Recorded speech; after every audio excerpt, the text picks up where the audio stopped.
Under the scorching Arizona sun, a hardened rancher stumbles upon a young woman tied to a crude wooden frame in the middle of the desert.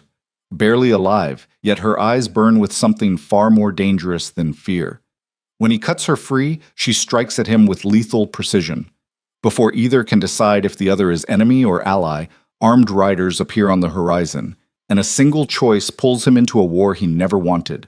This is a story of survival, betrayal, and justice forged in fire. Stay with me until the end, hit that like button, and comment what city you're watching from so I can see how far this story travels. The desert didn't forgive mistakes.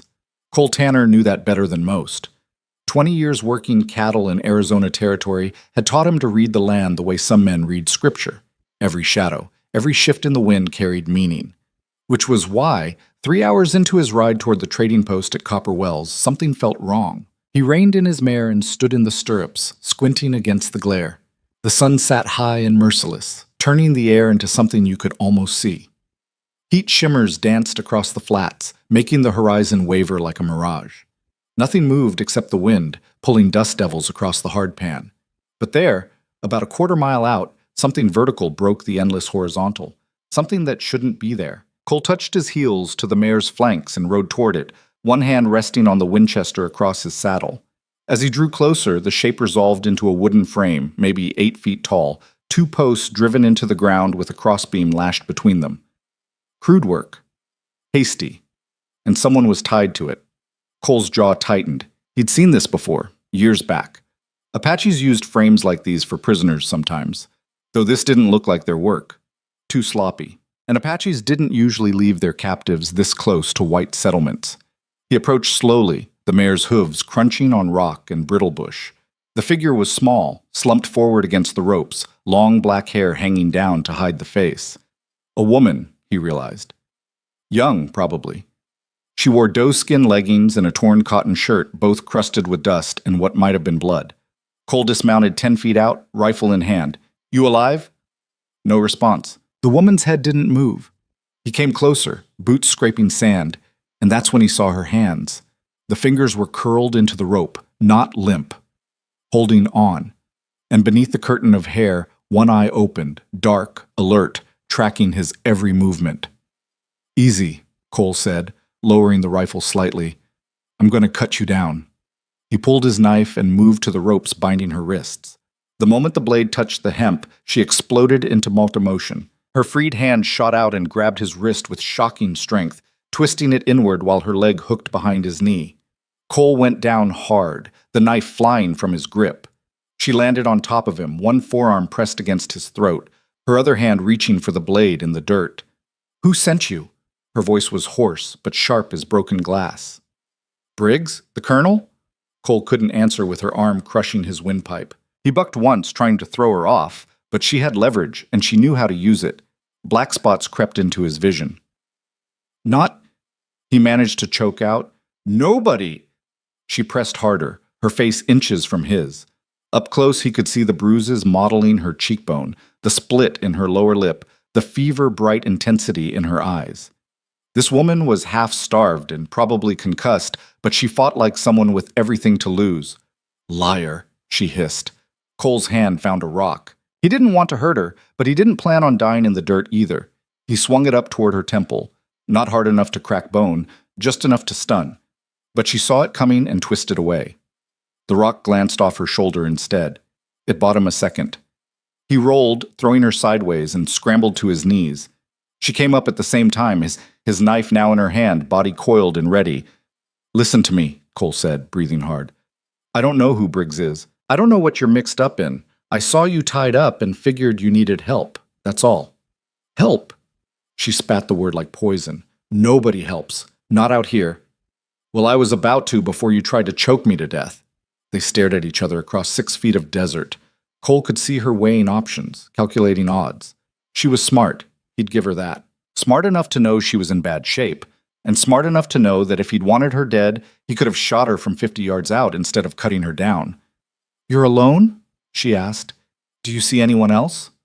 Her eyes flicked past him to the empty desert, then back. "Could be more coming." "Could be," Cole admitted, "but there's not."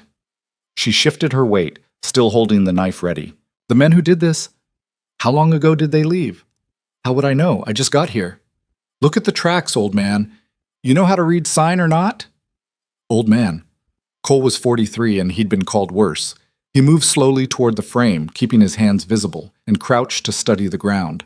The woman watched him like a hawk watching a snake. The dirt around the posts was scuffed and torn, but the wind had already started to blur the edges. Cole touched one boot print, feeling the crumbled edge.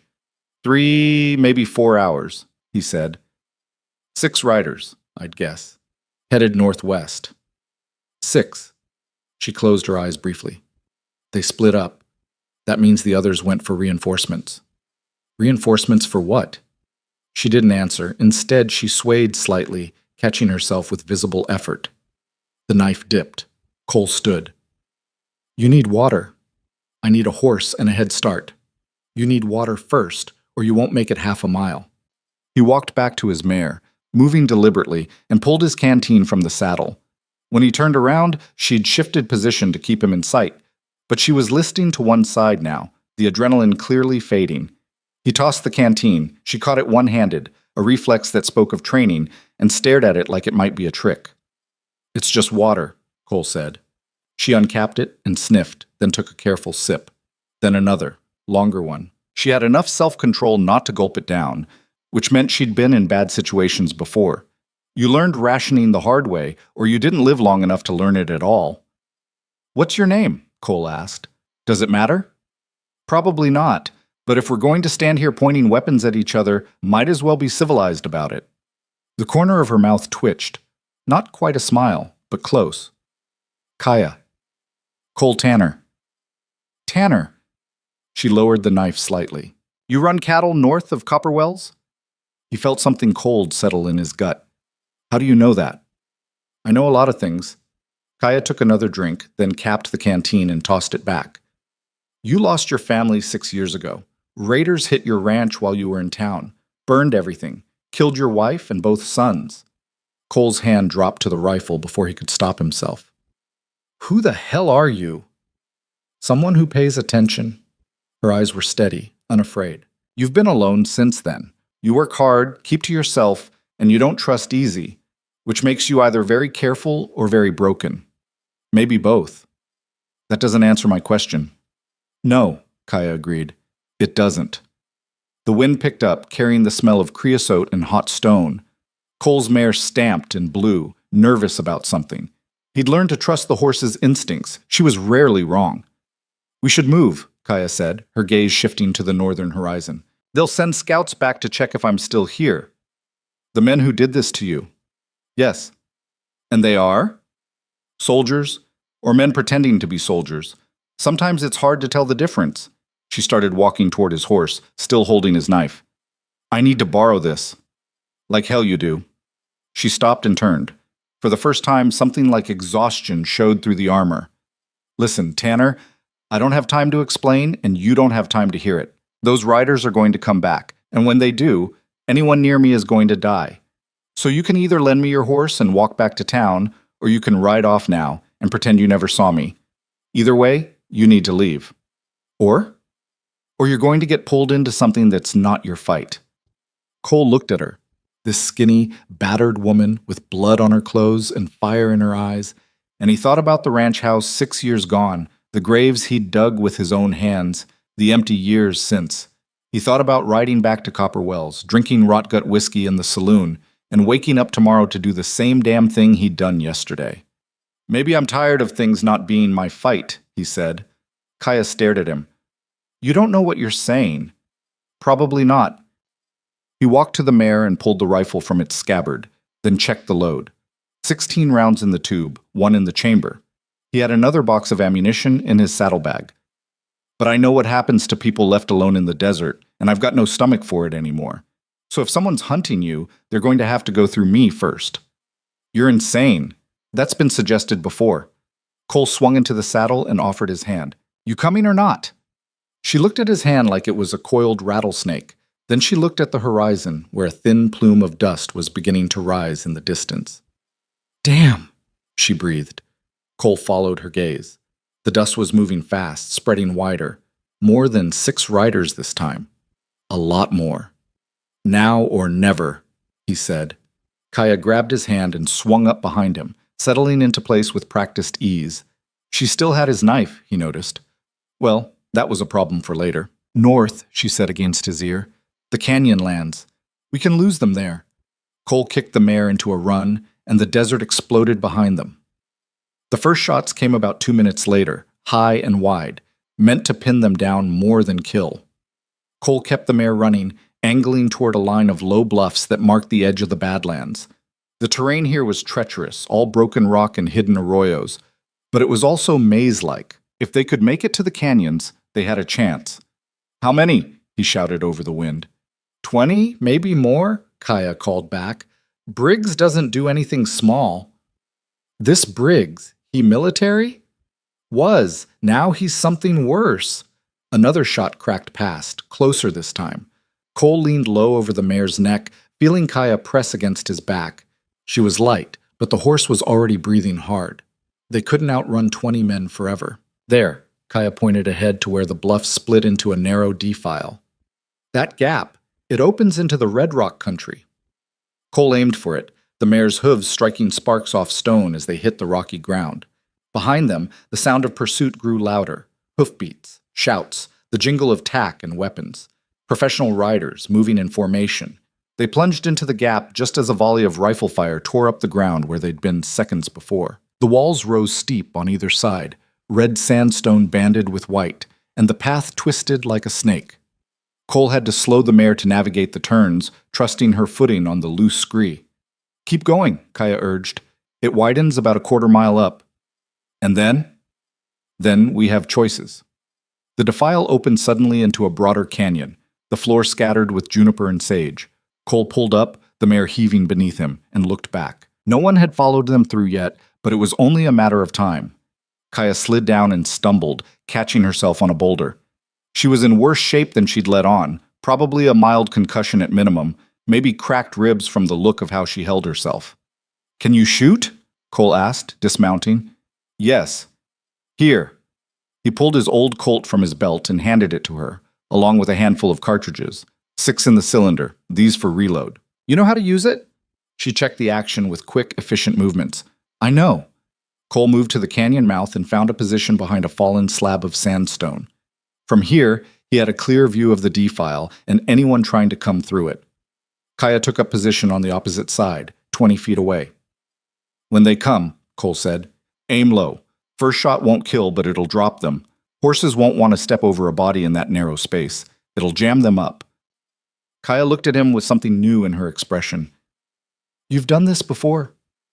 Different war. Same principles. They didn't have to wait long. The first rider came through at a cautious trot, rifle up and ready. Cole let him get 10 feet into the canyon before he fired. The Winchester barked once, and the man went down clutching his thigh. His horse screamed and bolted sideways, crashing into the canyon wall. Chaos erupted in the defile. Men shouted, horses panicked, and the narrow space became a churning mess of confusion. 2 more riders tried to push through. Kaya dropped one with a shot to the shoulder, and Cole took the other's horse out from under him with a leg shot. Not something he liked doing, but survival didn't care about preferences. The pursuit pulled back and silence fell. They'll try to flank us, Kaya said, already moving. There's another way into this canyon from the west. How do you know? I grew up here. She was running now, limping but fast, and Cole had no choice but to follow. They left the mare ground-tied and scrambled up a scree slope to a ledge that ran along the canyon rim. Below, the riders were regrouping. Cole counted 18 men, all armed with repeating rifles, all wearing a mix of cavalry blues and civilian clothes. At the front of the group, a tall man with silver hair and a colonel's insignia on his hat was giving orders. Even from a distance, Cole could see the cold efficiency in how he moved. That's Briggs, Kaya whispered. He doesn't look like a raider. He's not. He's worse. She pointed to the west, where another group of riders was indeed working their way along the rim. See? Told you. Cole studied the terrain. They were pinned, pursuit behind, flankers moving to cut them off, and nowhere to run but deeper into the Badlands. The smart play was to surrender, except something told him that surrendering to Colonel Briggs was the same as dying, just slower. What did you do to make him this angry? Cole asked. Kaya smiled, and it wasn't a nice expression. I found out what he's really doing out here, which is starting a war. Before Cole could respond, gunfire erupted from the west. The flankers had spotted them. Bullets whined off the rocks, sending stone chips flying. Cole returned fire, driving them back into cover, but it was a temporary measure at best. "We need to move," he said. "Now!" They ran along the ledge, staying low as the canyon erupted into a crossfire behind them. The ledge narrowed to barely a foot wide in places, with a 30-foot drop on one side and sheer wall on the other. Kaya moved across it like she'd done it 100 times. Cole followed more carefully, the Winchester slung across his back, trying not to look down. The ledge ended at a crack in the canyon wall, barely wide enough for a person to squeeze through. Kaya didn't hesitate. She turned sideways and pushed into the gap, disappearing into shadow. Cole followed, the rock pressing against his chest and back, making it hard to breathe. They emerged into a hidden side canyon, this one smaller and choked with brush. A seep spring created a tiny pool of water at the base of the cliff, surrounded by maidenhair ferns and moss. It was beautiful and utterly defensible, which was probably why Kaya had led them here. "We can hold this," she said, breathing hard. "The gap's too narrow for more than one person at a time." Cole checked his ammunition. 11 rounds left in the Winchester, maybe 40 in his belt. Kaya had 4 left in the Colt. Not great odds if Briggs decided to wait them out. "How long before they find the entrance?" he asked. "Depends how well they know the country. Could be minutes, could be hours." She sat down heavily next to the spring and cupped water to her mouth, then splashed some on her face. The bruises looked worse in the shade, purple and yellow, spreading across her cheekbone and down her jaw. Cole sat across from her, rifle across his knees. "You want to tell me what this is really about?" Kaya was quiet for a long moment, staring at the water. "You ever hear of the Chiricahua silver?" "Rumors. Supposed to be a vein somewhere in these mountains, worth a fortune. Most people think it's a myth." "It's not." She looked up at him. "My father's people have known about it for generations. It's on tribal land, deep in territory that was promised to us by treaty.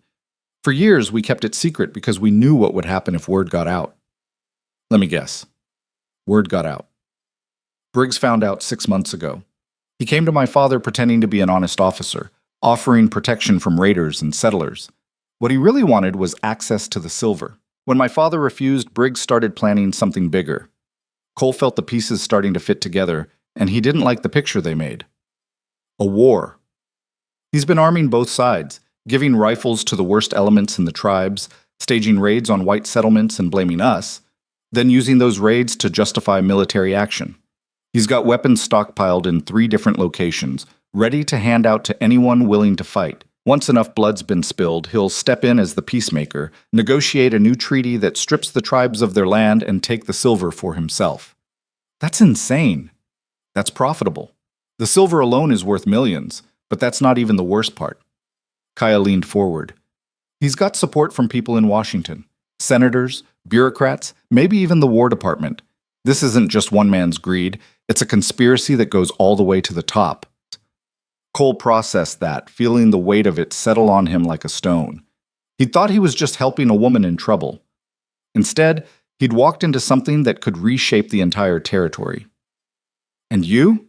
he asked. "How do you fit into this?" "My father sent me to gather proof. I've been moving between the settlements and the tribes for months, documenting everything. The weapons shipments, the false flag raids, the names of everyone involved. I got close to Briggs's operation, close enough to find his supply depot." She touched her ribs gingerly. "That's when they caught me. They would have killed me. But Briggs wanted information first. He's paranoid about who else knows, who I might have told." "Did you tell anyone?" "One person. A friend in Tucson who works for the territorial newspaper. If I don't make contact in the next 3 days, he's supposed to publish everything I sent him." She smiled grimly. "That's why Briggs is so desperate to find me. If that story runs, his whole plan collapses." Cole stood and moved to the gap, peering out. He could hear voices in the main canyon now, spread out and searching. They had maybe an hour before someone found the crack in the wall. "So what's your play?" he asked, turning back. "I need to get to Tucson. Warn my contact, make sure the story runs. After that," she shrugged, "hope the law actually does something about it. That's a 2-day ride, minimum. And Briggs has men everywhere." "I know. You'll never make it alone."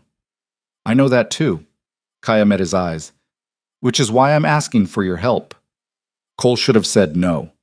Should have found a way to slip out of this canyon, get back to his ranch, and let the world handle its own problems. He'd done his part already. He'd saved her from dying in the desert. That should have been enough. But he kept thinking about that colonel with the silver hair, orchestrating massacres and calling it strategy. He thought about families like his own, caught in the middle of someone else's war. He thought about the weight of his rifle and how long it had been since he'd pointed it at something that mattered. 3 days, he said finally. We've got 3 days to get you to Tucson and stop whatever Briggs is planning. We? You asked for help. I'm giving it. Kaya studied him with those dark, measuring eyes. Why? Because 6 years ago, raiders killed my family while I was buying supplies in town. I spent years trying to find out who did it, but the trail went cold. Maybe they were just outlaws, or maybe... He paused. Maybe someone like Briggs armed them and pointed them at my ranch because I had land he wanted. Either way, I'm tired of watching other people start fires and walking away clean.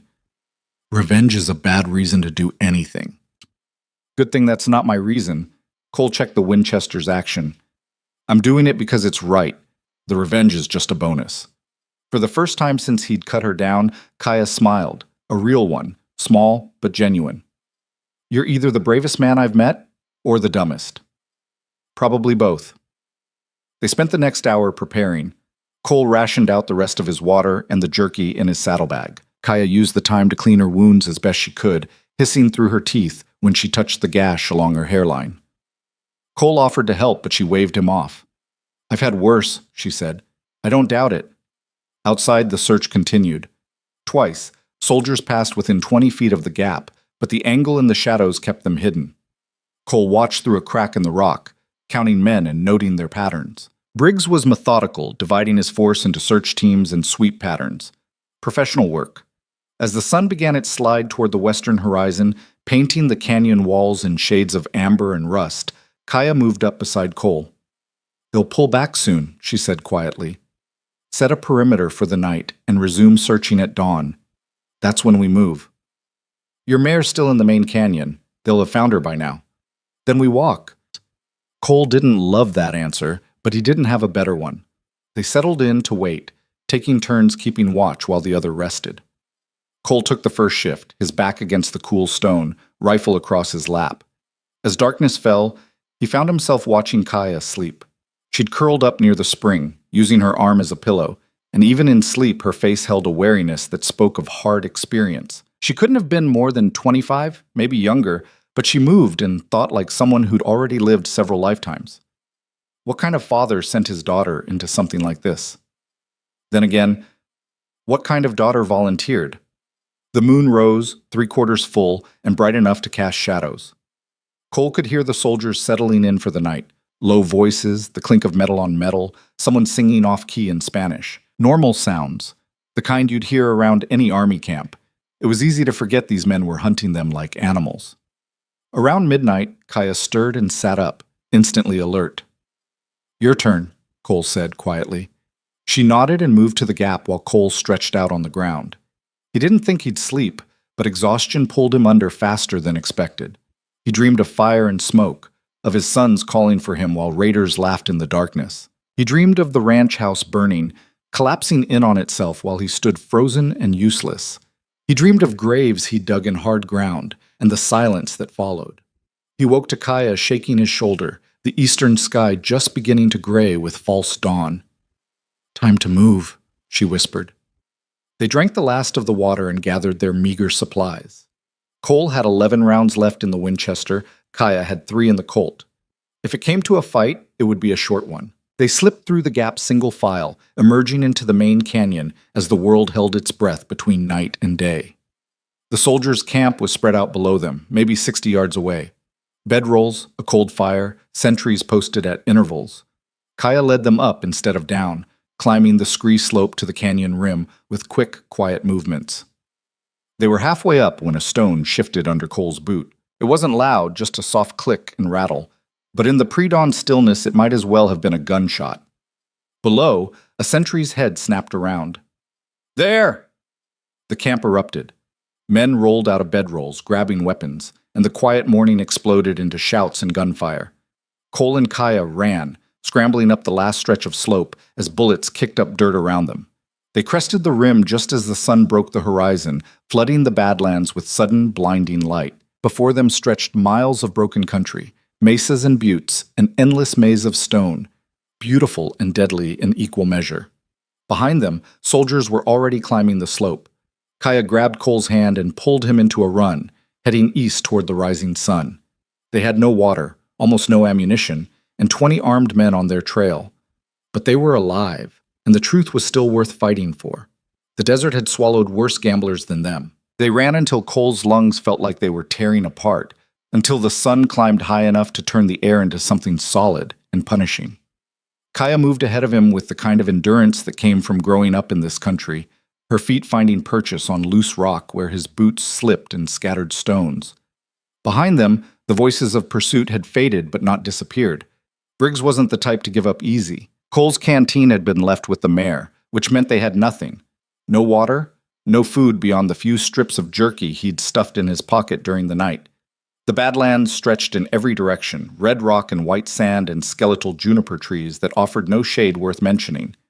Around mid-morning, Kaya finally stopped at the edge of a shallow wash and dropped to her knees, breathing hard. Sweat had soaked through her shirt, and when she pushed the hair back from her face, Cole could see the exhaustion starting to win. "We can't keep this pace," he said, though his own body was screaming the same thing. "We don't have a choice." But even as she said it, she swayed slightly. Cole grabbed her arm to steady her. "When's the last time you ate?" "2 days ago. Maybe 3. She pulled away from his grip, pride keeping her upright. "I'm fine. You're about 10 minutes from collapsing. Then I'll collapse moving forward." Stubborn. Cole respected that, even if it was going to get them both killed. He pulled out the jerky and broke off half, holding it out to her. "Eat this." Kaya looked at the dried meat like it was gold. "That's yours." "It's ours now, and you need it more than I do."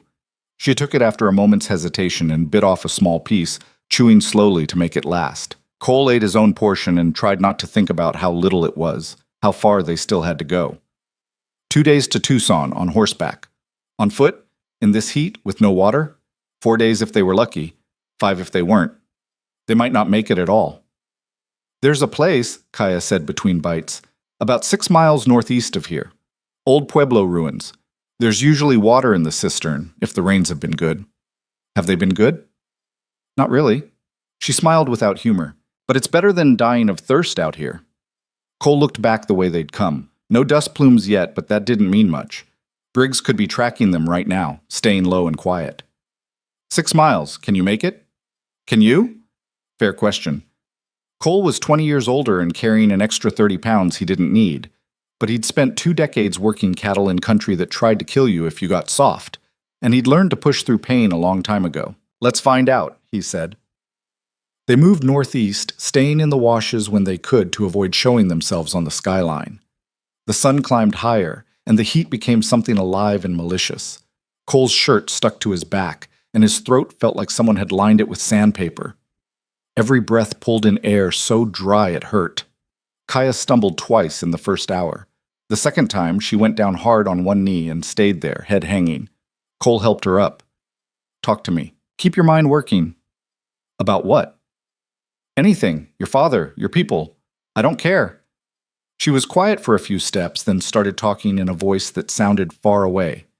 "My mother was white, a teacher from Massachusetts who came west thinking she'd civilize the savages. She met my father at a trading post and decided maybe the savages had things worth learning instead." A pause. "They had 3 years together before she got sick, pneumonia. There was no doctor, no medicine. She died in the winter, and my father buried her in the hills where the sunrise hits first." Cole didn't say anything. There wasn't anything to say. "He raised me between 2 worlds," Kaya continued. "Taught me to track and hunt and survive, but also to read and write and understand how white people think. He said I'd need both to protect our people when he was gone." She wiped sweat from her eyes.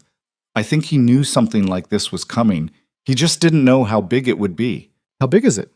"Bigger than Briggs. The colonel's just the knife. There are hands behind him, pushing. People in Washington who see this territory as empty land waiting to be carved up and sold. They don't care how many bodies it takes to clear it." They climbed out of a wash and crossed a flat expanse of caliche that reflected the sun like a mirror. Cole's eyes watered from the glare. He thought about the ranch he'd built, the life he'd tried to make, and how easily it had all burned. Maybe Kaya was right. Maybe men like Briggs were everywhere, just waiting for their chance. "Your father," Cole said. "Where is he now?" "With the tribe, in the winter camp. It's hidden deep in the Chiricahuas, a place we've used for generations. He doesn't know what happened to me yet. Won't know until I don't come back." "And if you don't? What then?" Kaya was quiet for a long moment. "Then he'll do what he thinks is right, probably gather the warriors and hit back hard, which is exactly what Briggs wants. The more violence there is, the easier it is to justify taking everything." Cole understood the trap. Damned if you fought, damned if you didn't. He'd seen it before, just on a smaller scale. Men with power didn't need to win fair. They just needed you to lose. The ruins appeared around noon, rising out of the desert like broken teeth. Ancient walls of stacked stone, most of them collapsed, surrounded by pottery shards and the ghosts of people who'd lived here centuries ago. In the center of the settlement, a circular depression marked where the cistern had been dug. Kaya half ran, half stumbled to it, and dropped to her knees at the edge. Cole came up behind her and looked down into shadow. At the bottom, maybe 12 feet down, he could see the dark gleam of water. "How much?" he asked. "Enough, maybe." Kaya was already untying the rawhide cord she wore as a belt. She pulled off her shirt, wearing a thin cotton undershirt beneath, and began knotting the shirt into a makeshift rope. "There should be handholds cut into the wall. I'll climb down." "You can barely stand." "I've done this before." Cole watched her tie off the shirt rope to a piece of rebar sticking out of the stonework, then swing her legs over the edge of the cistern. She found the first handhold and started down, moving carefully in the dim light. Halfway down, her foot slipped. She caught herself with her hands, breathing hard, and Cole's heart kicked against his ribs. "You all right?" "Fantastic." But her voice was tight with pain. She made it to the bottom and knelt by the water. Even from above, Cole could hear her drinking in long, desperate gulps. After a moment, she called up. "It's good. A little silty, but good. Fill the shirt. We'll pull it up." It took 3 trips to get enough water for both of them and to soak the shirt thoroughly. Cole pulled Kaya up last, and she emerged pale and shaking, but alive. They sat in the shade of the tallest remaining wall and passed the wet shirt back and forth, wringing water into their mouths and onto their faces and necks. Cole had never tasted anything better. "We should rest here," Kaya said after they'd both drunk their fill. "Wait for dark, then keep moving. Briggs will catch up. Maybe. But we won't make it to Tucson if we die of heat stroke first." She had a point. Cole leaned back against the sun-warmed stone and closed his eyes, the rifle across his lap. He could hear Kaya's breathing beside him, rough and uneven. They were both running on fumes, and the hardest part was still ahead.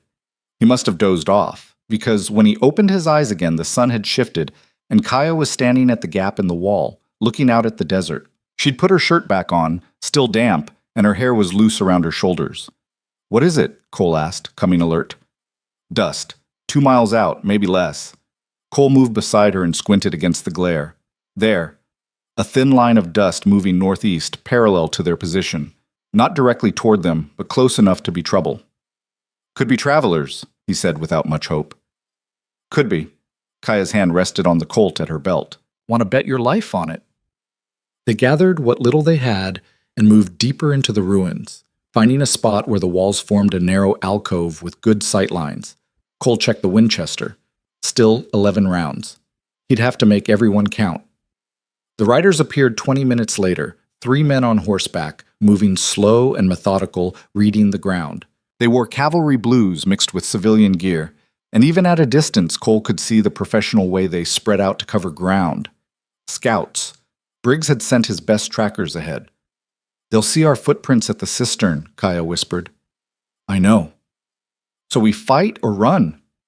Cole watched the riders approach, calculating angles and odds, 3 against 2, and the 2 were half dead from heat and exhaustion. Not great numbers, but running meant they'd be spotted for sure, and then the whole pack would come down on them. "We fight," he said. "Quiet if we can. Loud if we can't." They split up, Cole taking position behind a collapsed wall to the east, Kaya circling around to the west. The scouts reached the ruins and dismounted, ground-tying their horses. Smart men would have left one to watch the animals, but these three moved together toward the cistern. Arrogant. That might be the edge Cole needed. He waited until they were all clustered around the water, their attention down, their rifles slung. Then he stepped out from behind the wall, the Winchester leveled. That's far enough. The three men froze.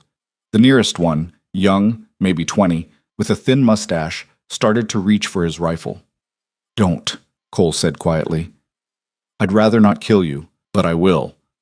Easy, friend. The man in the middle was older, with sergeant stripes on his sleeve and calculating eyes. We're just looking for water, same as you. You're looking for us. Well, the sergeant smiled. That too. Kaya appeared from the other side, the Colt held steady in both hands. Drop the gun belts, slow. The young one looked like he wanted to try something stupid, but the sergeant put a hand on his arm. Do what the lady says. They unbuckled their gun belts and let them fall. The third man, older and weathered, spat tobacco juice. Briggs is going to skin you both when he catches up. Maybe he catches up, Kaya said. Maybe he doesn't. Oh, he will. The sergeant's smile didn't waver. He's got 30 men spread across these badlands now. You can't run forever. Don't need forever, Cole said. Just need 3 days. The sergeant's eyes flickered with something, recognition, maybe concern. 3 days. That when your newspaper friend goes public? So Briggs had figured that out too. Or maybe tortured it out of someone. Either way, the timeline was known. Kaya's jaw tightened. Step away from the guns. They did, moving back with their hands visible. Cole kept the rifle on them while Kaya gathered up the gun belts and tossed them into the cistern. The young one flinched at the splash. That was Army property, he said. Send Briggs the bill. The sergeant was still smiling, but his eyes had gone cold. You know you're dead, right? Even if you make it to Tucson, even if the story runs, you think the Army's going to let a half-breed and a broken-down rancher embarrass them? You'll disappear, and nobody will ask questions. Cole took a step closer, letting the rifle barrel drop to center on the man's chest. You talk too much. Just stating facts. Here's a fact for you. 6 years ago, raiders hit my ranch, killed my family, burned everything I had. I spent years trying to find out who sent them, and I never did. But now I'm thinking maybe it wasn't random. Maybe someone wanted my land for the same reason Briggs wants tribal land now. He paused. So when you see the colonel, tell him I'm done running from men who hide behind uniforms and call it duty. Tell him I'm coming for him, and I don't care how many of you I have to go through. The sergeant's smile finally faded. You're insane. That's the second time someone's told me that this week. Cole gestured with the rifle. Start walking. South. Don't look back. Our horses are ours now. Walk! The three men exchanged glances, then started walking. The young one kept looking back until Kaya fired a shot into the dirt behind him. After that, they kept their eyes forward. Cole and Kaya waited until they were out of sight, then moved quickly to the horses. The animals were cavalry stock, well-trained and well-fed. Cole took the bay, Kaya the smaller roan. They found canteens, ammunition, and dried rations in the saddlebags, enough to make the difference between dying and surviving. We need to move fast, Kaya said, already mounting. They'll bring the whole force down on us now. Cole swung into the saddle, and the bay danced beneath him, eager to run. For the first time in 2 days, he felt something like hope. They had water, horses, and a chance. They rode hard northeast, pushing the horses but not breaking them, putting miles between themselves and the ruins. The land began to change, the red rock giving way to grassland dotted with mesquite and prickly pear. Signs of civilization started to appear, fence lines, old wagon ruts, the distant shape of a windmill. As the sun dropped toward the western horizon, Kaya pointed ahead to a line of cottonwoods. Creek bed, we can rest the horses there. They found water running shallow but clean, and the horses drank gratefully. Cole refilled the canteens while Kaya kept watch, her eyes scanning the empty country behind them. No dust, she said after a while. They're either being careful or we lost them. Briggs doesn't seem like the type to lose people. No. She sat down on a flat rock and pulled off her boots, checking her feet for blisters. He's got another play. Just don't know what it is yet. Cole sat nearby and divided up the rations. Hardtack, salted pork, coffee grounds. A feast compared to what they'd been surviving on. They ate in silence, too tired for conversation, while the light faded and the first stars appeared. "We should take turns sleeping," Cole said. 4 hours each. I'll take first watch." "Wake me if anything moves." Kaya stretched out on the ground, using her saddle as a pillow, and was asleep in seconds. Cole envied that ability. He'd never been able to just shut off, even when he was exhausted. His mind kept working, chewing on problems like a dog with a bone. He thought about what the sergeant had said, about being dead men walking, about disappearing. The man was probably right. Even if they exposed Briggs, even if the conspiracy collapsed, there would be consequences. People that powerful didn't lose without making sure everyone involved paid the price. But then he thought about Kaya's father, about the tribe waiting in the mountains for a war they didn't start. He thought about families like his, caught in the machinery of other men's ambitions. And he thought about the rifle in his hands, and the choice he'd made to use it for something that mattered. Maybe dying for something was better than living for nothing. The moon rose full and bright, turning the desert silver. Cole heard coyotes singing in the distance, and once an owl passed overhead on silent wings. Normal sounds. Peaceful, even. He almost missed the other sound, soft and rhythmic, coming from the south. Hoofbeats, moving slow and careful. Cole moved to Kaya and put a hand over her mouth. She woke instantly, eyes wide, and he pointed south. She heard it too. They gathered their gear in silence and led the horses deeper into the cottonwoods, finding a spot where the shadows were thickest. The riders appeared a few minutes later, 5 of them, moving in a loose line along the creek. They stopped at the water to let their horses drink, and Cole got a good look at them in the moonlight. Not soldiers. These men wore range clothes, gun belts slung low, and they had the hard look of men who hired out for violence. Briggs must have brought in reinforcements, the kind who didn't wear uniforms and didn't ask questions. "Tracks say they stopped here," one of them said, his voice carrying in the still air. "Can't be more than an hour ahead. We push through the night, we'll catch them by dawn." This from a tall man with a scarred face. "Briggs is paying double if we bring them in alive." "What if they don't want to come alive?" "Then we bring them in dead." He said either way works. They remounted and rode on, following the creek northeast. Cole waited until they were out of earshot before he let out the breath he'd been holding. "Hired guns," Kaya whispered. "That's new?" "Means Briggs is worried. He's pulling in everyone he can. Or it means he's got more resources than we thought." She checked the loads in her Colt. "Either way, we can't stay ahead of them for long. Not with this many people looking." Cole thought about the map in his head, the country between here and Tucson. 2 more days of riding through open land where they'd be visible for miles. Against trained soldiers and hired killers who knew this territory just as well as they did. "We need to change the game," he said. "How?" "Stop running. Start hunting." Kaya looked at him like he'd lost his mind. "There's 5 of them and 2 of us." "Now there is. But if we can pick them off 1 or 2 at a time, even the odds—" He trailed off, working through the possibilities. "They're following our trail, expecting us to keep running northeast.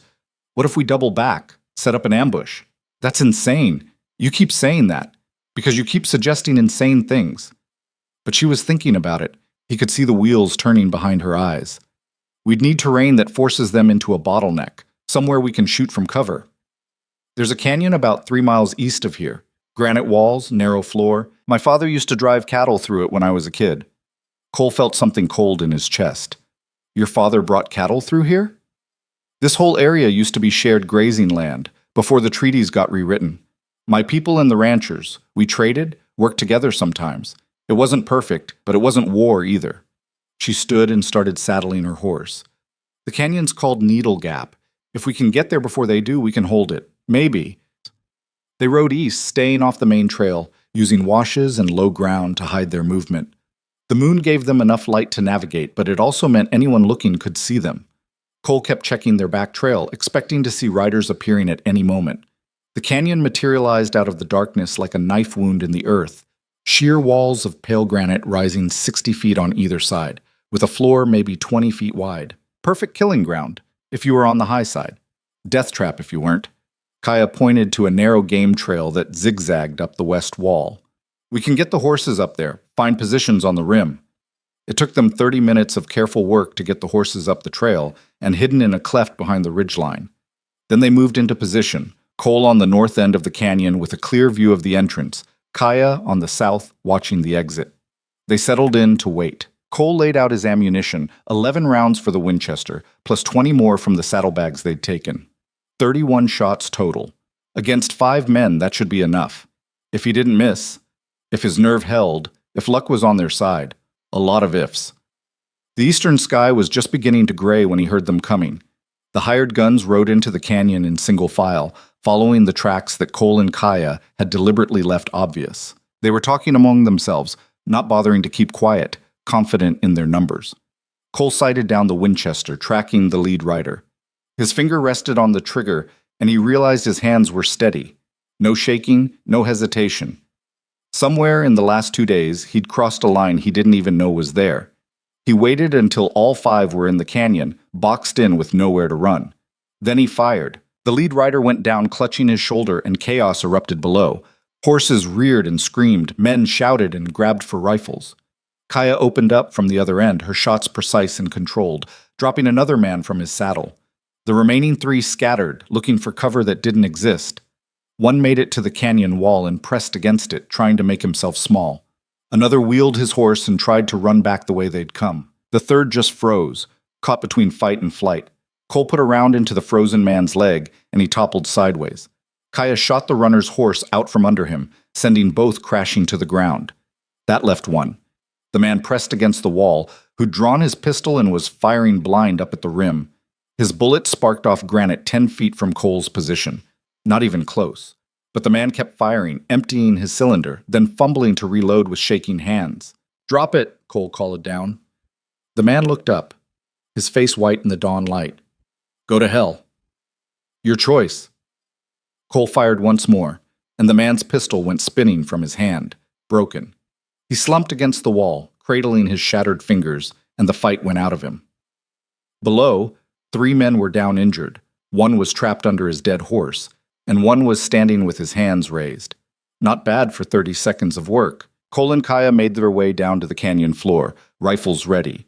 The man trapped under his horse was groaning, trying to pull his leg free. The one Cole had shot in the shoulder was sitting up, pressing his neckerchief against the wound. The others were in various states of pain and surrender. "You had a choice," Cole said, looking at them. "Could have stayed out of this. Could have told Briggs no." "Briggs pays better than most," the man with the raised hand said. He was the scarred one who'd talked about bringing them in alive. "Nothing personal." "Everything's personal." Kaya moved through them, collecting weapons and tossing them aside. "How many more did he hire?" "Couple dozen, maybe. Hard to say. He's got men coming in from 3 territories." "Where's his main camp?" The scarred man smiled through blood. "You really think I'm going to tell you that?" Kaya pressed the Colt against his temple. "I really think you are." For a long moment, nobody moved. Then the scarred man's smile faded. 20 miles west of here. Old mining camp called Silver Creek. He's got maybe 40 men there, plus whatever gear he's been stockpiling. The weapons cache, Cole said. Among other things. Ammunition, dynamite, enough firepower to start a real war. The man spat blood. "You're fools if you think you can stop him. This thing's too big. Goes too high up." "We'll see about that." Kaya lowered the gun.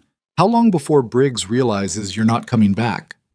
"We were supposed to report in at noon. When we don't, he'll send more." Cole looked at the sun, now fully above the horizon. That gave them maybe 5 hours before the next wave came looking. Not enough time to reach Tucson, but maybe enough time to do something else. He turned to Kaya. "The weapons cache. If we destroy it, we cut off his supply line. No guns to hand out, no way to start his war. Well, we'd have to get past 40 armed men. Not if they're out looking for us." Understanding dawned in her eyes. "We keep running, keep them chasing, lead them away from the camp, then double back and hit it while it's empty. It's risky." "Everything about this is risky." She was already moving toward the horses.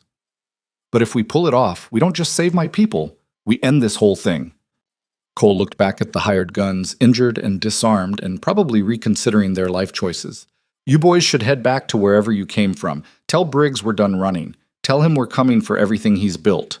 The scarred man laughed, the sound wet and pained. "You're both dead. You just don't know it yet." "Maybe," Cole said, "but we're taking him with us." They left the hired guns with one horse between them and their injured, then rode hard to the northeast, making sure to leave a trail obvious enough for a blind man to follow. By mid-morning, they could see the dust of pursuit rising behind them, multiple groups converging from different directions, all following the tracks Cole and Kaya were deliberately leaving. Perfect. They led the chase in a wide arc, gradually circling back toward the west. It was brutal riding, pushing the horses to their limits, stopping only when necessary to keep the pursuit close enough to stay interested, but far enough not to catch them. As the sun began its descent toward evening, they crested a ridge and looked down into a shallow valley. Below, nestled against a hillside, Cole could see the remains of Silver Creek, a dozen buildings in various states of collapse, and one large structure that looked newer. Canvas tents dotted the ground around it, and even from a distance, he could see men moving between them. But not many men. Maybe 8 or 10, left behind to guard the camp. "The rest are out chasing us," Kaya said, satisfaction in her voice. "Then let's not waste the opportunity." They left the horses tied in a draw and moved in on foot as darkness fell, using the broken landscape for cover. The camp had sentries posted, but they were lazy, more interested in their card game than actually watching. Men who thought they were safe. Cole and Kaya split up, circling around to approach the main building from different angles. Cole could see crates stacked inside through the open door, rifles, ammunition boxes, the tools of manufactured war, enough to arm 100 men and send them killing. He waited until Kaya was in position, then stepped out of the shadows with his rifle raised. Nobody move. The sentries went for their guns anyway. They always did. Cole shot one in the leg, and Kaya dropped another with a shoulder shot, and suddenly the camp was in chaos. Men poured out of tents, some armed, some not, all confused and disoriented in the darkness. "The building!" Cole shouted to Kaya. "Set it burning!" She ran for the structure while Cole laid down covering fire, keeping the guards pinned. She disappeared inside, and a moment later, orange light flickered through the windows. She'd found lamp oil or something equally flammable. The guards tried to rush the building, but Cole drove them back with precise shots that kicked up dirt at their feet. One man got brave and charged anyway. Cole put him down with a round through the thigh. Kaya emerged from the building at a dead run, flames already licking up the walls behind her. She'd grabbed 2 rifles on her way out, and she tossed one to Cole as she passed. They ran for the horses while the camp erupted behind them, men shouting, trying to organize bucket lines, trying to save the weapons cache even as it went up in flames bright enough to see for miles. By the time they reached the horses and mounted up, the entire building was an inferno. Ammunition started cooking off inside, sounding like fireworks, and the guards gave up trying to save it. They just stood and watched everything burn. Cole and Kaya didn't stop riding until they were 5 miles away, and the orange glow had faded behind them. Only then did they pull up, both breathing hard, both streaked with smoke and sweat. "We did it," Kaya said, something like wonder in her voice. "We actually did it." Cole looked back toward the distant fire.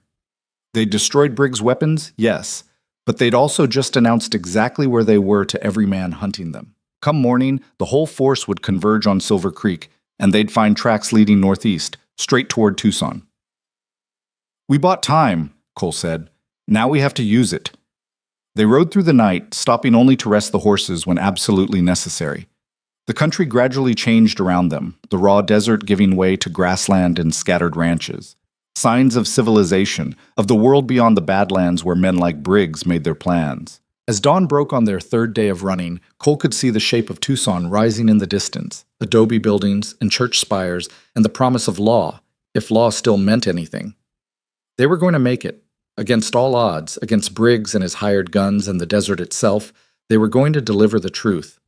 But as they rode closer, Cole felt the weight of what came next settling on him like stone.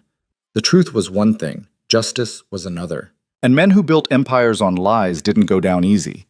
Behind them, somewhere in the desert, Briggs was coming, and he was bringing everything he had. The territorial newspaper office sat on the corner of Congress and Stone, a 2-story adobe building that looked like it had been built during the Spanish colonial days and patched together ever since. Cole and Kaya hitched their exhausted horses outside and stood for a moment in the early morning quiet, both of them aware that walking through that door meant crossing a line they couldn't uncross.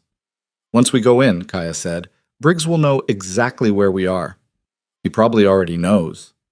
Cole checked the street in both directions. A few early risers were opening shops. A freight wagon rumbled past, but nothing looked immediately dangerous. Question is how long before he gets here?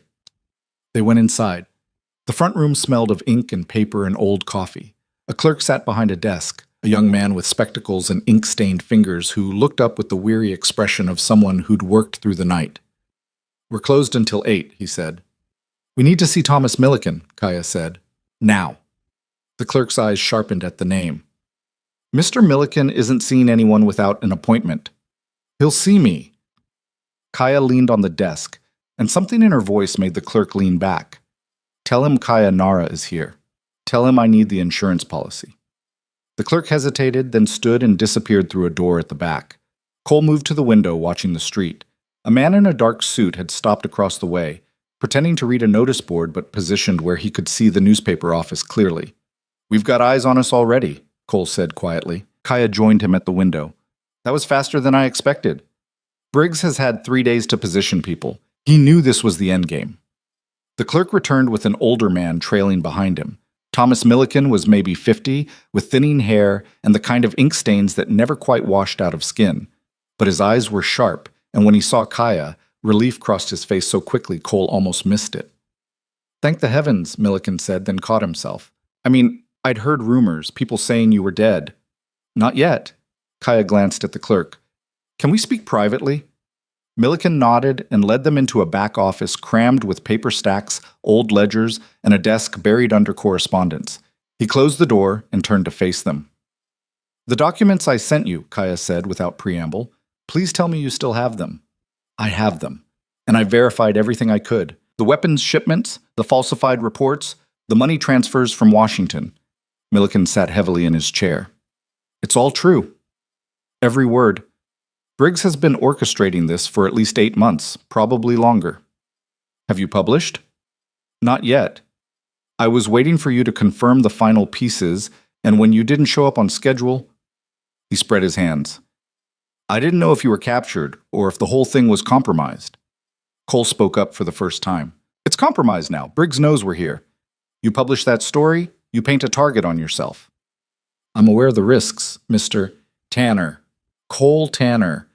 Milliken's eyes widened slightly. "The rancher from Copper Wells, the one who lost his family?" "That's me." "Then you understand what's at stake here. Briggs isn't just stealing land, he's manufacturing a war that will kill hundreds, maybe thousands. If exposing that puts me at risk, so be it." Kaya moved to the desk. "How fast can you run the story?" "I've had it typeset for 2 days, waiting for final confirmation. We can start printing within the hour." Milliken pulled out a leather folder and opened it, revealing page proofs covered in tight columns of text. The headline read, "Conspiracy Uncovered. Army Officer Orchestrates False War for Silver Rights." Cole scanned the first few paragraphs. It was all there, laid out in clear, damning detail. Names, dates, amounts. The kind of evidence that could bring down not just Briggs, but everyone connected to him. "This runs, and people are going to die," Cole said bluntly. "People are already dying," Milliken shot back. "The question is whether they die in the dark, not knowing why, or die with the truth exposed so it can't happen again." "Pretty words, but you're not the one who'll be bleeding." "Neither are you, if you're smart. You've done your part, both of you. Give me your statements. Let me add them to the story. Then get out of Tucson and don't look back." Kaya was quiet, staring at the page proofs like they might catch fire. Finally, she said, "If we run now, Briggs wins anyway. The story breaks, there's an investigation, maybe some people in Washington get embarrassed. But Briggs disappears, reinvents himself somewhere else, and in 5 years, he's running the same game with different players." "So what are you suggesting?" "I'm suggesting we don't just expose him, we end him." Milliken looked between them. "You're talking about taking the law into your own hands." "I'm talking about justice when the law's been bought and paid for." Kaya's voice was flat, certain. "Briggs has 40 men, maybe more by now. He's got weapons, money, political protection. The only thing he doesn't have is the element of surprise." Cole saw where she was going. "You want to draw him out? Use the story as bait. The moment this publishes, he has 2 choices. Run and hope the investigation dies, or silence everyone involved before the story spreads." She looked at Milliken. "He'll come for you first, which means we can be waiting." "Absolutely not," Milliken said. I won't be used as bait in some personal vendetta. It's not personal. It's necessary. It's suicide. You're talking about facing down an entire private army with what, the two of you? Kaya smiled, and it wasn't friendly. We've done all right so far. Cole moved back to the window. The man in the dark suit was still there, now joined by another. And down the street, 3 riders had appeared, dismounting outside the hotel. They wore range clothes, but they moved like soldiers, and their eyes kept sweeping toward the newspaper office. We don't have time to argue, Cole said. Briggs is already positioning his people. This building's going to be surrounded within the hour. Milliken went pale. Then what do you propose? Cole thought fast, mapping the town in his head. Tucson was small enough that everyone knew everyone's business, but big enough to have multiple ways in and out. The newspaper office sat on a corner, which meant at least 2 street approaches. There was probably a back exit through the print shop. How many employees do you have, Yam? He asked. 5, counting myself and the clerk. 2 typesetters, 1 pressman, 1 boy who runs errands. Send them home, right now. Anyone who's here when this goes bad is going to get hurt. And me? You stay. We need you to run the presses. Cole turned to Kaya. How long until your father could get warriors here? 2 days if I sent word now, maybe a day and a half if they rode hard. Too long. Briggs will move before then. Cole checked his ammunition. Still had maybe 20 rounds for the Winchester, a few more in his belt. Not enough for a sustained fight, but enough to make a stand if it came to that. We need local help. Law, militia, anyone who's not on Briggs' payroll. Milliken stood abruptly. Sheriff Dawson. He's honest, or as honest as they come out here. If I can get word to him, do it. Fast. Kaya was already moving toward the back of the building. I'll check our exit routes. Cole, watch the front. The next hour passed in tense preparation. Milliken sent his employees away with instructions to stay home and keep quiet. He then dispatched his errand boy through the back door with a message for the sheriff, written in careful code that wouldn't make sense to anyone intercepting it. Meanwhile, Cole and Kaya fortified the building as best they could, stacking furniture against windows and finding positions with clear fields of fire. The print shop in the back was a cavern of machinery, massive iron presses, racks of lead type, barrels of ink. Milliken moved through it with the confidence of long practice, setting pages into the press bed, adjusting rollers, preparing to run the story that would either change everything or get them all killed. How many copies can you print? Kaya asked. As many as you want, but distribution is the problem. If Briggs locks down the town, we can print 1,000 copies, and they won't leave this building. Then we make sure they leave this building. She was thinking out loud, pacing between the presses.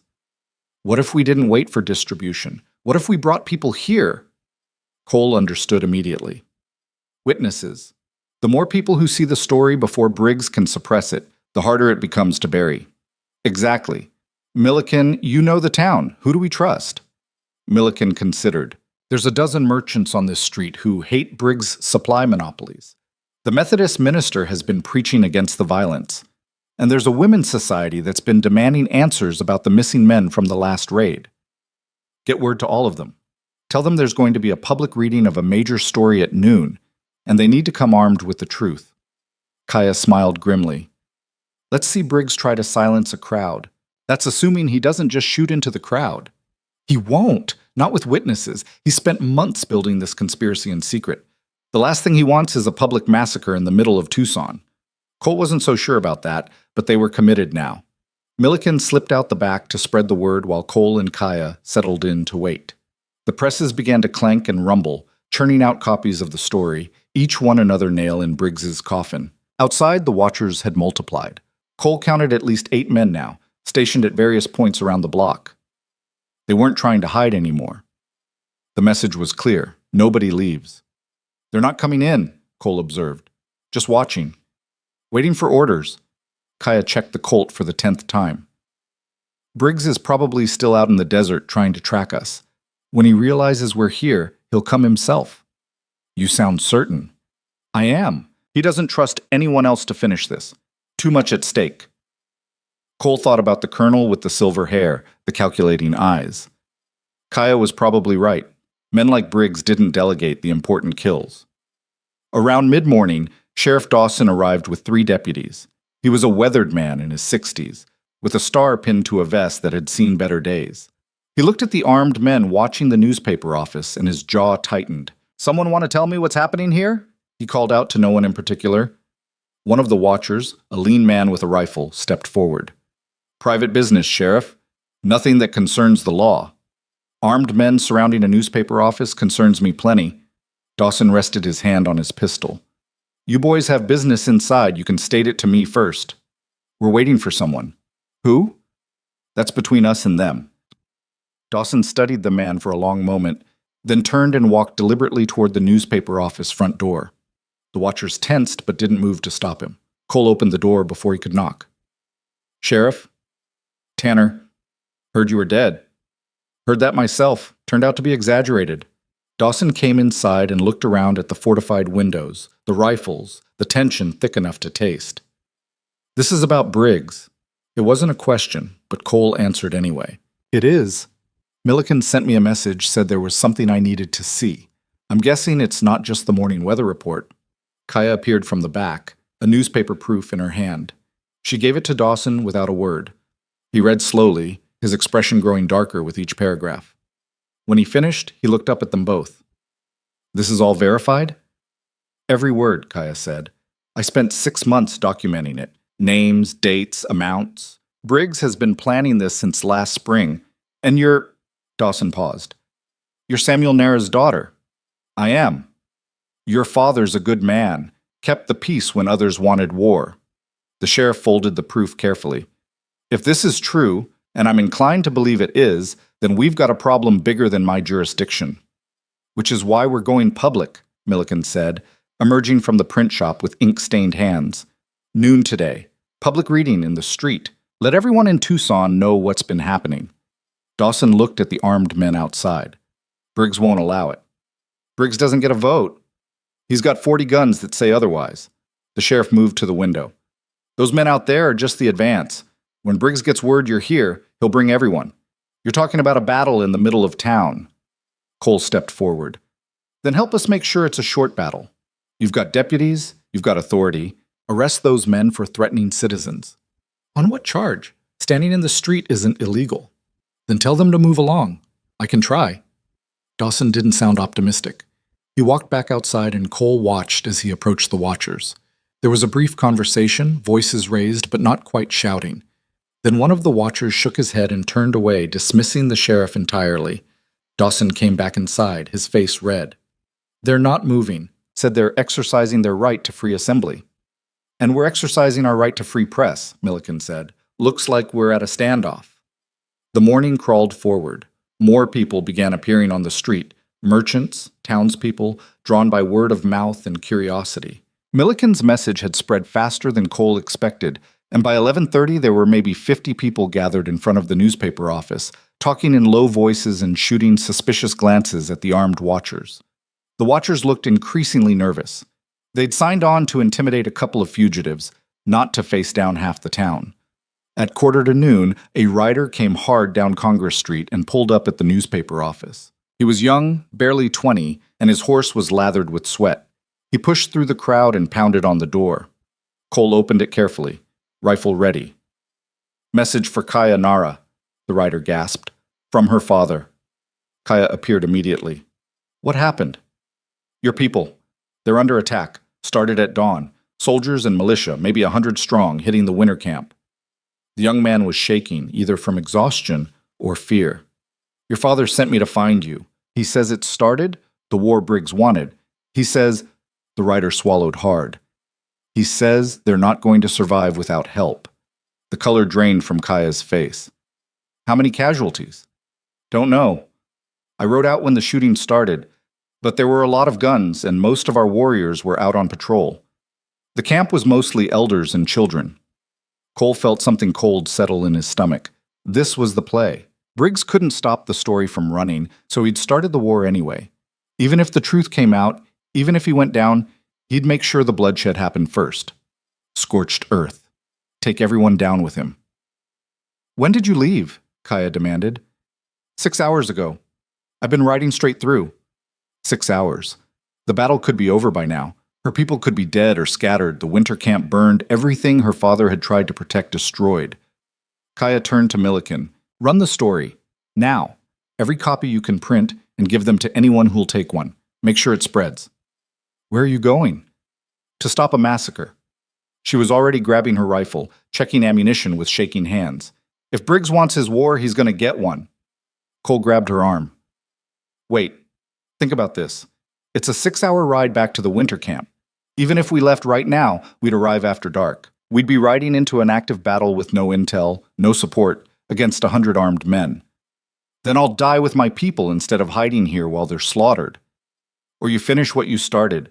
The story runs, the truth gets out, and Briggs loses his political protection. Without that, the army brass will have to investigate. They'll pull back the attack. You think bureaucrats in Washington care about one tribal camp? They'll express regret, promise an inquiry, and nothing will change. Kaya's voice cracked. Those are my people dying. I know, but riding into a trap won't save them. She jerked her arm free. I'm not asking for your permission. Good, because you're not getting it. Cole moved to block the door. You want to help your father? Then we end this the right way. We draw Briggs here, we expose everything, and we make damn sure the people responsible face justice. Justice. Kaya laughed, the sound bitter and broken. You still believe in that? I have to believe in something. They stared at each other, the room silent except for the rumble of the printing press in the back. Outside, the crowd had grown larger, sensing something important was about to happen. Finally, Sheriff Dawson spoke. The boy's got a point. You ride out there now, you're just one more casualty. But if we can force Briggs to show his hand here, in front of witnesses, we might be able to stop this before it spreads. And if we can't? If my father dies while we're playing political games? Then at least it won't be for nothing. Dawson's voice was gentle but firm. Sometimes the best way to honor the dead is to make sure others don't join them. Kaya closed her eyes, breathing hard, and Cole could see the war happening inside her. Duty versus family. Strategy versus instinct. The choice that had no good answer. When she opened her eyes again, something had hardened there. We do this your way, but if it doesn't work, if Briggs walks away from this, I'm going after him myself. And I won't stop until one of us is dead. Fair enough. Cole turned to Milliken. How many copies have you printed? About 200 so far. I can have 500 by end of day. Start handing them out. Anyone who wants one gets one. Make it impossible to suppress. Milliken nodded and began gathering stacks of newsprint. He recruited the sheriff's deputies and several townspeople to help distribute, and soon copies were spreading through the crowd like wildfire. People read in clusters, voices rising in anger and disbelief as they absorbed the details of the conspiracy. Cole watched from the window as the mood shifted. These were people who'd lost family to the raids, who'd been told it was tribal aggression or random violence. Now they were learning it had been orchestrated, that their grief had been manufactured for profit. They weren't happy about it. One of the watchers tried to grab a newspaper from an old woman's hands. 3 men immediately stepped in, and suddenly there was pushing and shouting. The watcher backed off, and his companions began looking distinctly outnumbered. It's working, Dawson said. The town's turning against them. Briggs still has 40 guns, Cole reminded him. 40 guns against 100 angry citizens is different math than 40 guns against 2 fugitives. The clock struck noon. Milliken stepped outside onto a makeshift platform, just a couple of crates stacked together, and raised his hands for quiet. The crowd settled into tense silence. People of Tucson, he began, his voice carrying across the street.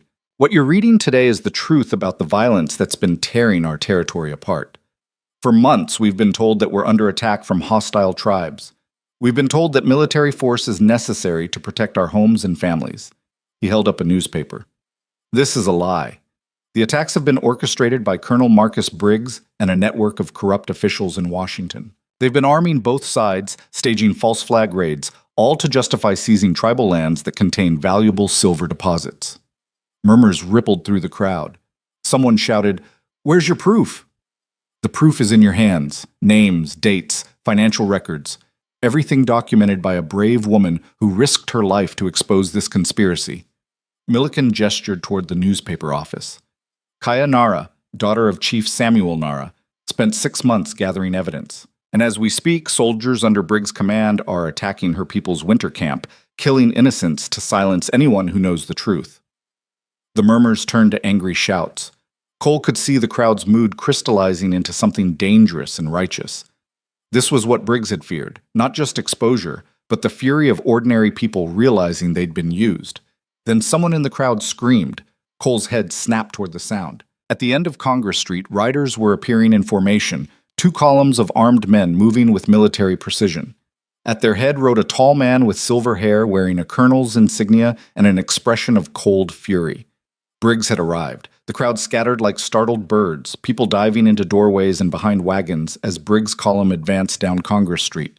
Cole counted 30 riders, all armed, all moving with the discipline of men who'd done this before. They spread out as they approached, forming a semicircle that boxed in the newspaper office and the 100 or so townspeople who hadn't fled fast enough.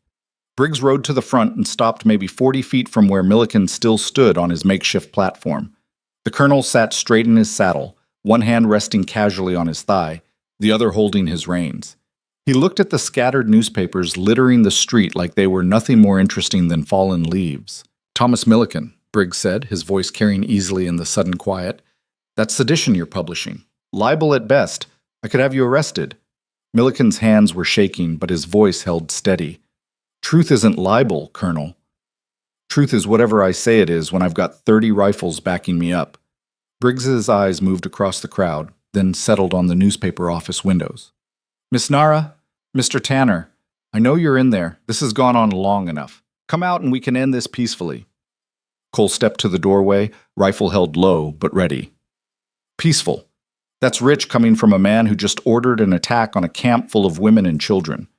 I ordered a military action against hostile forces who've been raiding settlements for months. If there were civilians present, that's unfortunate. But war has casualties." "It's not a war. It's a massacre you staged for profit." Briggs smiled, and it was the kind of smile that didn't reach his eyes. "That's your story, but stories need proof. And proof can be, disputed. Documents can be forged. Witnesses can be mistaken." He gestured at the newspapers. "All you've done is spread lies that will be debunked within a week." "Then why are you here?" Kaya appeared beside Cole, the Colt in her hand. "If it's all lies, why bring 30 men to a newspaper office?" "Because lies are dangerous. They get good men killed and territories destabilized. I'm here to restore order." Sheriff Dawson pushed through the crowd, his 3 deputies following. "Colonel, I'm going to have to ask you to stand down. This is a civilian matter, not military." "Sheriff," Briggs didn't even look at him. "This stopped being a civilian matter the moment armed fugitives took hostages in a public building. Nobody's taken hostages. I count at least 50 people trapped behind my line with nowhere to go. That sounds like a hostage situation to me." Briggs raised his voice. "Citizens of Tucson, I'm giving you one chance to clear the area. Anyone still here in 5 minutes will be considered complicit in this insurrection." Some people started moving immediately, pushing toward the side streets, but others held their ground, newspapers clutched in their fists, anger overriding fear. An old man in a shopkeeper's apron stepped forward. "We read the story, Colonel. We saw the evidence. You can't just shoot your way out of this." "Can I?" Briggs gestured, and his men leveled their rifles at the crowd. "Last chance. Move or be moved." Cole felt the moment crystallize. This was the play. Briggs was going to kill everyone here and call it suppressing a riot. In the chaos, the newspapers would disappear, witnesses would be silenced, and by the time anyone investigated, the narrative would be set. Just another outbreak of violence in a lawless territory. "Wait." Cole stepped fully into the doorway, making himself visible. "You want us? You've got us. Let these people go." "Cole," Kaya started, "let them go and we'll surrender. No more running, no more fighting. You get what you want." Briggs studied him for a long moment. "Just like that?" "Just like that. And I'm supposed to believe a man who's been shooting my people for 3 days suddenly wants to surrender? I'm supposed to believe a man who orchestrates massacres cares about my honesty?" Cole lowered his rifle slowly, keeping his movements visible. "But here we are. You want this over, so do I. Let the civilians clear out, and we'll end it." Kaya grabbed his arm. "What are you doing?" "Buying time." "For what?" "For whatever comes next." He kept his eyes on Briggs. "Well, Colonel, do we have a deal?" Briggs was quiet, and Cole could almost see him calculating odds and angles. A public massacre would be hard to explain, but if the fugitives surrendered voluntarily, that was a different story. Arrest them, move them somewhere quiet, and finish it out of sight. "All right," Briggs said finally. Civilians have 2 minutes to clear the street. Then you and Miss Nara come out, unarmed, hands visible. The crowd didn't need to be told twice. People scattered in every direction, disappearing into shops and side streets, taking their newspapers with them. Within 90 seconds, the street was nearly empty, except for Briggs' men, the sheriff and his deputies, and a handful of stubborn citizens who'd taken cover but hadn't left. Milliken appeared at Cole's shoulder. "You can't seriously be surrendering." "I'm seriously buying these people time to get clear before the shooting starts." "The shooting? You mean you're planning to—" "Get to the back of the building. There's a print shop door that leads to the alley. When things go loud, you run and you don't stop." "I'm not leaving you to—" Cole turned and looked at him directly. "This story of yours matters more than we do. If you die here, Briggs wins. If you live, even if we don't, at least the truth survives. Now go." Milliken hesitated, then nodded and disappeared into the back. Cole heard the print shop door creak open, then slam shut. Good.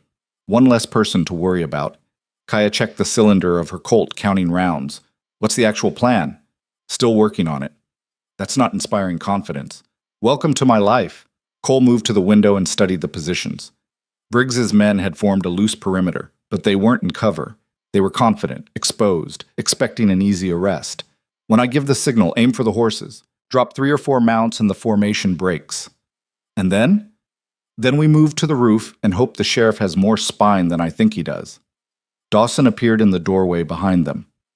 I heard that, and I've got plenty of spine, thank you very much. But I've also got 3 deputies and 4 bullets between us. Against 30 rifles, that's not great math. You're right, but you're also sworn to uphold the law, and Briggs just threatened to massacre a street full of citizens. So you can either help us stop him, or you can step aside and explain later why you let it happen. The sheriff's jaw tightened. What do you need?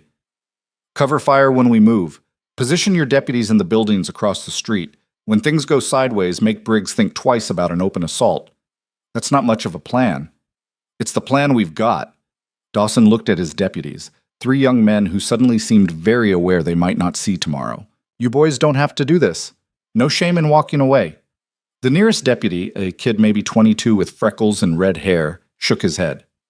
My brother died in one of those raids 6 months back. I'm not walking away. The other 2 nodded agreement.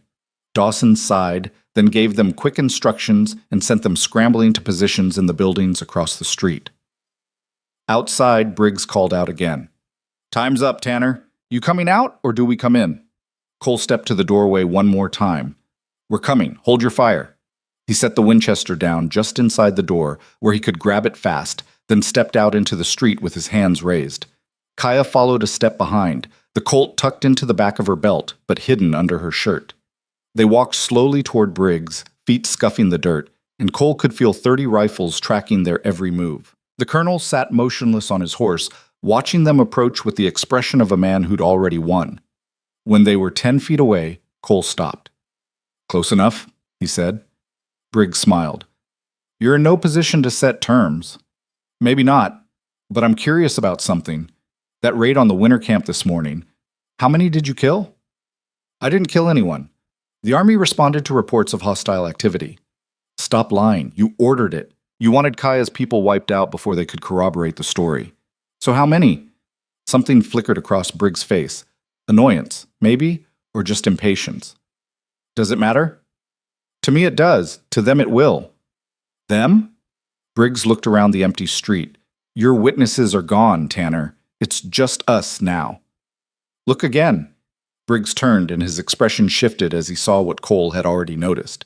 The townspeople hadn't all fled. They'd taken cover in doorways and behind wagons and in second-story windows, but they were still there, watching, some of them armed. And on the rooftops across the street, 4 figures with rifles were now visible against the sky, the sheriff's deputies, positioned exactly where Cole had asked. You think a handful of shopkeepers frightens me? Briggs' hand moved toward his pistol. I've got professional soldiers. You've got hired thugs who followed you for money. Question is whether they'll follow you into a street fight against their own people. Cole raised his voice. Any of you men out there know what you're really fighting for? It's not protecting settlers. It's not defending the territory. It's making one man rich off silver he's stealing from tribal land. Several of the riders shifted uncomfortably. One of them, a lean man with a corporal's stripes, spoke up. Colonel, is that true? Of course it's not true. These are criminals spreading lies to avoid justice. Then why'd you have us attack the winter camp? Those were women and children, not warriors. I gave you orders, Corporal. That should be enough. It was enough until I saw who we were shooting. The corporal's hand drifted away from his rifle. I signed on to fight hostiles, not murder families. Briggs's face went hard. Stand down, soldier. No, sir, I don't think I will. 3 more riders moved their horses out of the line, separating themselves from Briggs's formation. The colonel's carefully organized force was cracking, and everyone could see it. Last warning, Briggs said, his voice ice cold. Anyone who breaks ranks will be shot for desertion. The corporal laughed, the sound bitter. You're not Army anymore, Colonel. You're just a man with a gun and a bad plan, and I'm done following both. He turned his horse and rode away, and 2 others followed. Briggs' face went purple with rage. He drew his pistol and fired once, the shot echoing off the buildings. The corporal jerked in his saddle but kept riding, one hand pressed to his shoulder. The street exploded. The remaining riders scattered, some diving for cover, others wheeling their horses in confusion. The deputies on the rooftops opened fire, not aiming to kill, but to drive Briggs' men back. Return fire cracked from a dozen directions, shattering windows and punching holes in adobe walls. Cole grabbed Kaya and pulled her behind a water trough as bullets whined overhead. He snatched the Winchester from where he'd hidden it just inside the newspaper office doorway and came up shooting, placing careful rounds at Briggs's position. The colonel had dismounted and taken cover behind his horse, using the animal as a shield while he directed his remaining men. Cole hated to do it, but he put a round into the horse's flank. The animal screamed and bolted, leaving Briggs exposed. The colonel rolled behind a wagon just as 3 bullets tore up the ground where he'd been. He came up firing, his shots disciplined and accurate. One of the deputies on the rooftop went down clutching his leg. "We need to move," Kaya shouted over the gunfire. "They're going to flank us." She was right. Half of Briggs' men were already circling around through the side streets, trying to get behind the newspaper office. If they succeeded, Cole and Kaya would be trapped in a crossfire. "The roof," Cole said. "There's a ladder inside. We get high. We can see them coming." They scrambled back into the building and found the ladder leading to the roof access. Cole went first, kicking open the trapdoor and emerging into the bright sunlight. The roof was flat adobe with a low parapet wall running around the edge. Perfect cover. Kaya came up behind him, breathing hard, the Colt in her hand. From here they could see the whole street laid out below. Briggs had regrouped his men, maybe 20 left now, and was directing them with hand signals. Professional work, even in chaos. There. Kaya pointed to the east, where 4 riders were threading through the alley. "They're trying to cut off the back exit." Cole sighted down the Winchester and fired twice, dropping 1 rider and scattering the others. They retreated into cover, pinned but not broken. Below, Sheriff Dawson emerged from a shop across the street and fired his pistol at Briggs's position. The old lawman was trying to close the distance, keep the pressure on, but he was outgunned and outnumbered. One of Briggs' men lined up a shot on the sheriff's back. Cole put a round through the man's shoulder before he could fire. The shooter went down, and Dawson kept moving, oblivious to how close he'd come to dying. "We can't hold this forever," Kaya said. She'd emptied the Colt and was reloading with cartridges from her belt. "Eventually they'll either rush us or burn us out." "I know." Cole checked his ammunition. Maybe 8 rounds left in the Winchester, 4 more in his belt. Not enough for a sustained fight. "We need to end this fast. Got any bright ideas?" "One, but you're not going to like it." Before she could ask what he meant, Cole stood fully upright and shouted down to the street. "Briggs, you want this over? Then let's finish it. You and me, right now. Winner walks away." The shooting stopped as everyone processed what he'd just said. Even Kaya was staring at him like he'd lost his mind. "Have you completely—" she started. "Trust me." Briggs stepped out from behind the wagon, pistol in hand, and looked up at the roof. "You're challenging me to a duel? How quaintly old-fashioned. Call it whatever you want. Point is, your men stand down, the civilians stay clear, and we settle this ourselves. Win or lose, it's done. And if I refuse, then we keep shooting until one side runs out of bullets or bodies. Your choice." The colonel considered this, and Cole could see him weighing the options. A duel was risky, but Briggs was fast and accurate, and probably assumed he was better than some broken-down rancher. Meanwhile, a prolonged firefight meant more witnesses, more chaos, more chances for something to go wrong. "All right," Briggs said finally, "but when I kill you, the woman surrenders. No more running, no more fighting." "Fine. And when I kill you, your men ride out and don't come back." "Agreed." Briggs holstered his pistol and stepped into the middle of the street, arms at his sides. "Whenever you're ready, Tanner." Cole handed the Winchester to Kaya and checked the Colt Dawson had given him days ago. 6 rounds, all loaded. His hand felt steady, his breathing even. Strange how calm he felt, knowing he was about to try killing a man or die trying. "Don't do this," Kaya whispered. "There's got to be another way." "If there was, I'd take it. But right now, this is our best chance to end it without more people dying." "You mean without you dying?" Cole smiled. "That too." He climbed down the ladder and walked out into the street. The sun was directly overhead now, eliminating shadows and making everything sharp-edged and clear. Briggs stood 40 feet away, relaxed and confident, one hand hovering near his holstered pistol. Cole moved to the center point and stopped, positioning himself so the sun wasn't in his eyes. Old habits from another life, when he'd been younger and stupider, and thought being fast with a gun mattered. "Any last words?" Briggs asked. "Just one question. 6 years ago, did you send raiders to my ranch? Did you order my family killed?" Briggs tilted his head, genuinely puzzled. "I honestly don't remember. I've sent raiders to a lot of ranches over the years." "Does it matter?" Something cold and final settled in Cole's chest. "Yeah, it matters." "Then I'll tell you this. Whether it was me or not, they died for the same reason everyone dies out here. They were in the way of progress. Nothing personal. It was personal to me." Cole's hand dropped to his pistol. He was fast, maybe faster than he'd been in years, muscle memory and rage combining into pure motion. The Colt cleared leather, came up smooth, and fired. But Briggs was faster. The Colonel's shot hit Cole in the left shoulder, spinning him halfway around. The impact felt like being kicked by a horse, all force and heat and sudden wrongness. Cole's return shot went wide, punching a hole in the adobe wall behind Briggs. Briggs smiled and aimed for a kill shot. Then Kaya fired from the roof. Her bullet took Briggs in the right arm, shattering bone and sending his pistol flying. The Colonel staggered, clutching his ruined arm, shock and fury warring on his face. "You cheated," he gasped. "No," Kaya said, working the action on the rifle she'd picked up. "I just didn't agree to your stupid rules." Briggs's remaining men started to raise their weapons, but Sheriff Dawson stepped out into the open, his own gun leveled.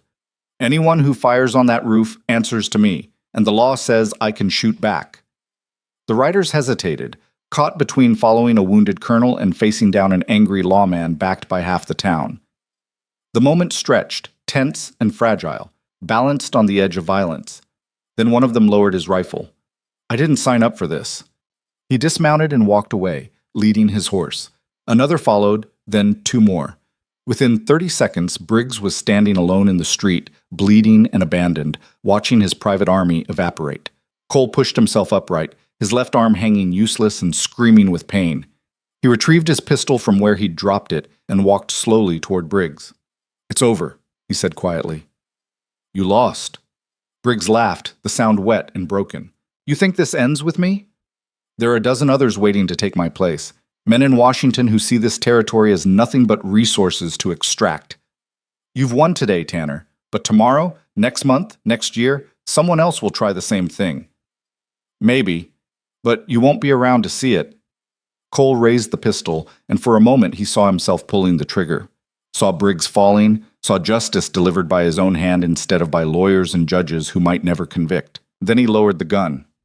"Sheriff," he said, "Colonel Briggs is under arrest for conspiracy, murder, and treason.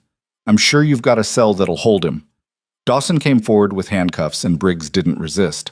The fight had gone out of him completely, replaced by cold calculation as he started working through whatever legal defense his money could buy. Kaya climbed down from the roof and came to Cole's side.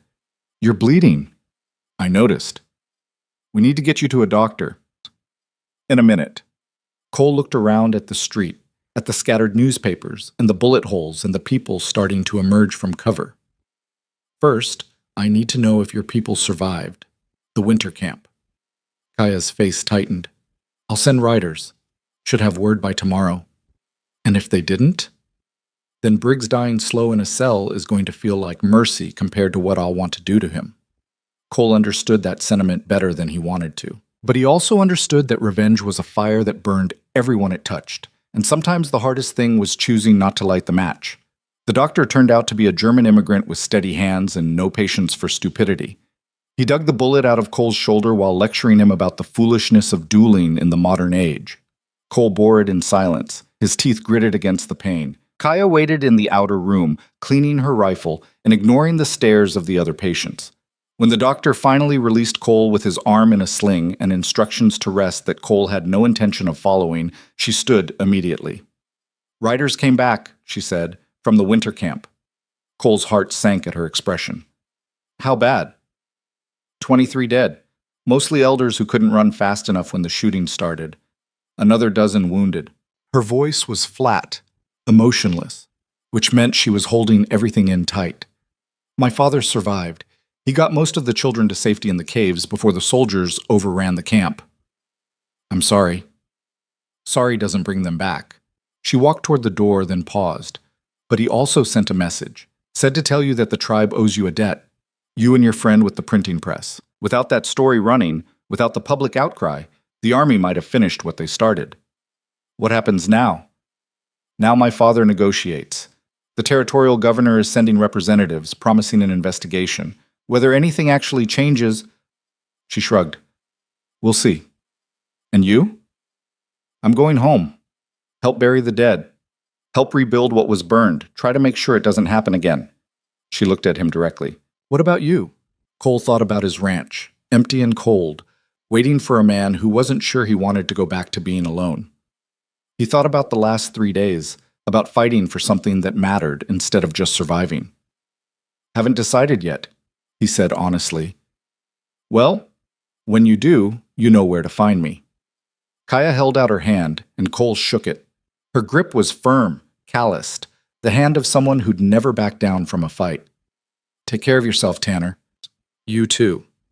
She left, and Cole watched her ride north toward the mountains, toward the people who needed her more than he did. He felt the absence like a weight, the sudden understanding that he'd spent days with someone who understood him better than anyone had in years, and now she was gone. He walked back to the newspaper office, where Milliken was already running a second edition with the headline, "Conspiracy Exposed, Colonel Arrested." Bampu Masing. The story included first-hand accounts from the soldiers who'd defected, testimony from townspeople, and a promise that the investigation would reach Washington itself. "Think it'll stick?" Cole asked. Milliken looked up from the press, ink-stained and exhausted and somehow triumphant. "Maybe. Probably not all of it. But we've gotten too many people asking questions now. They can't bury this completely. So we won. We survived. Whether that counts as winning..." He shrugged. "Ask me in a year." Cole spent that night in a boarding house, his shoulder throbbing and his mind too restless for sleep. He lay in the dark and thought about his sons, wondered what they would have thought of their father becoming a fugitive and a gunfighter for hire. Probably would have been horrified. Or maybe proud. Hard to say. Around dawn, he gave up on sleep and went downstairs. The boarding house owner was already up, making coffee, and she poured him a cup without asking. "You're the one who helped expose Briggs," she said. It wasn't a question. "I helped, yeah. My nephew died in one of those raids last year. The army told us it was tribal violence, nothing they could have prevented." She set the coffee pot down hard. "Turns out they were lying. I'm sorry." "Don't be sorry. Be sure it doesn't happen again." She looked at him directly. "Territory needs good men willing to stand up. We've got plenty who'll fight for money. Not so many who'll fight for what's right." Cole carried those words with him as he walked through the waking town. People nodded to him now, some with respect, some with curiosity, all of them knowing who he was and what he'd done. It felt strange after years of anonymity, of being just another broken rancher drinking away his grief. At the sheriff's office, Dawson was at his desk, working through a stack of papers that looked like they might bury him. "Territorial governor wants a full report," the sheriff explained.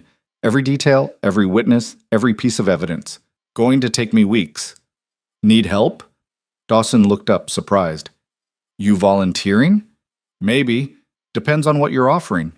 The sheriff leaned back in his chair, studying Cole with shrewd eyes. "I could use a deputy, someone who's not afraid of a fight and doesn't have ties to the local power structure. Pay's not great, but it's steady work. I'm not a lawman." "Neither was I," 20 years ago. Turns out it's something you learn by doing. Dawson pulled a badge from his desk drawer and set it on the surface between them. Think about it anyway. Cole looked at the badge, worn silver with the word deputy engraved across the center. He thought about going back to his empty ranch, to the silence and the memories. Then he thought about the last 3 days, about fighting beside Kaya and standing up to men who thought power made them untouchable. He picked up the badge. When do I start? Dawson handed Cole the badge 3 hours later, after swearing him in with a ceremony that consisted of raising his right hand and promising to uphold the law. No speeches, no formality, just the quiet understanding between two men who'd seen enough of the world to know that words mattered less than actions. First order of business, the sheriff said, settling back into his chair with a groan. We need to make sure Briggs doesn't disappear before the territorial judge arrives. He's got friends with deep pockets, and I wouldn't put it past them to arrange a jailbreak. Cole pinned the badge to his vest, feeling the unfamiliar weight of it. You think they'd try that in broad daylight? I think desperate men do desperate things. And Briggs is looking at a noose if this goes to trial. Dawson pulled out a ring of keys. I want someone watching that cell around the clock. You up for first shift? The jail was a squat adobe building behind the main office, with 4 cells and bars that had seen better days. Briggs occupied the farthest cell, sitting on a narrow cot with his injured arm bandaged and his face carefully blank.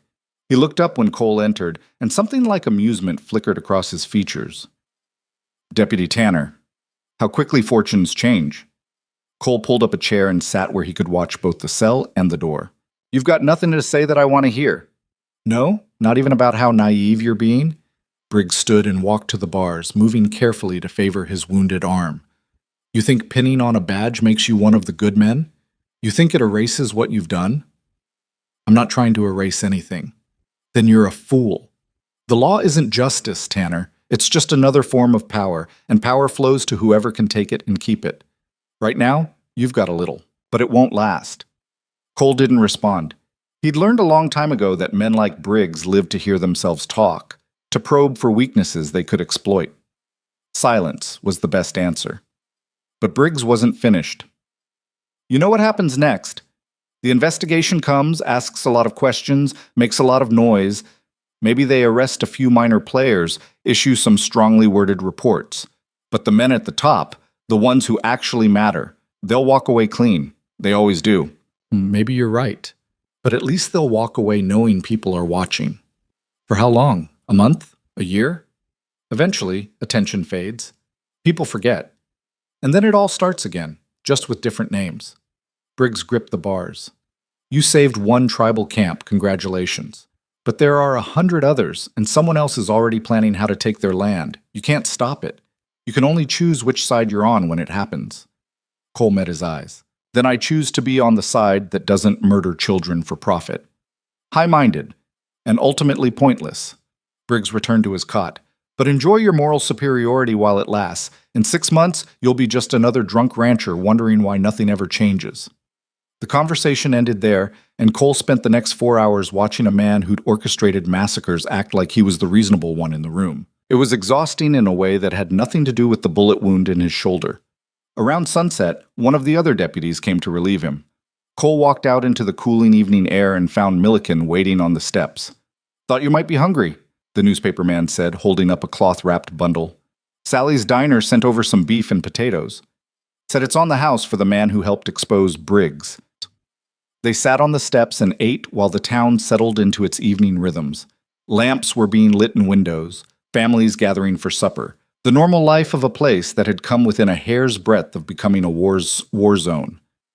The governor's office sent a telegram, Milliken said between bites.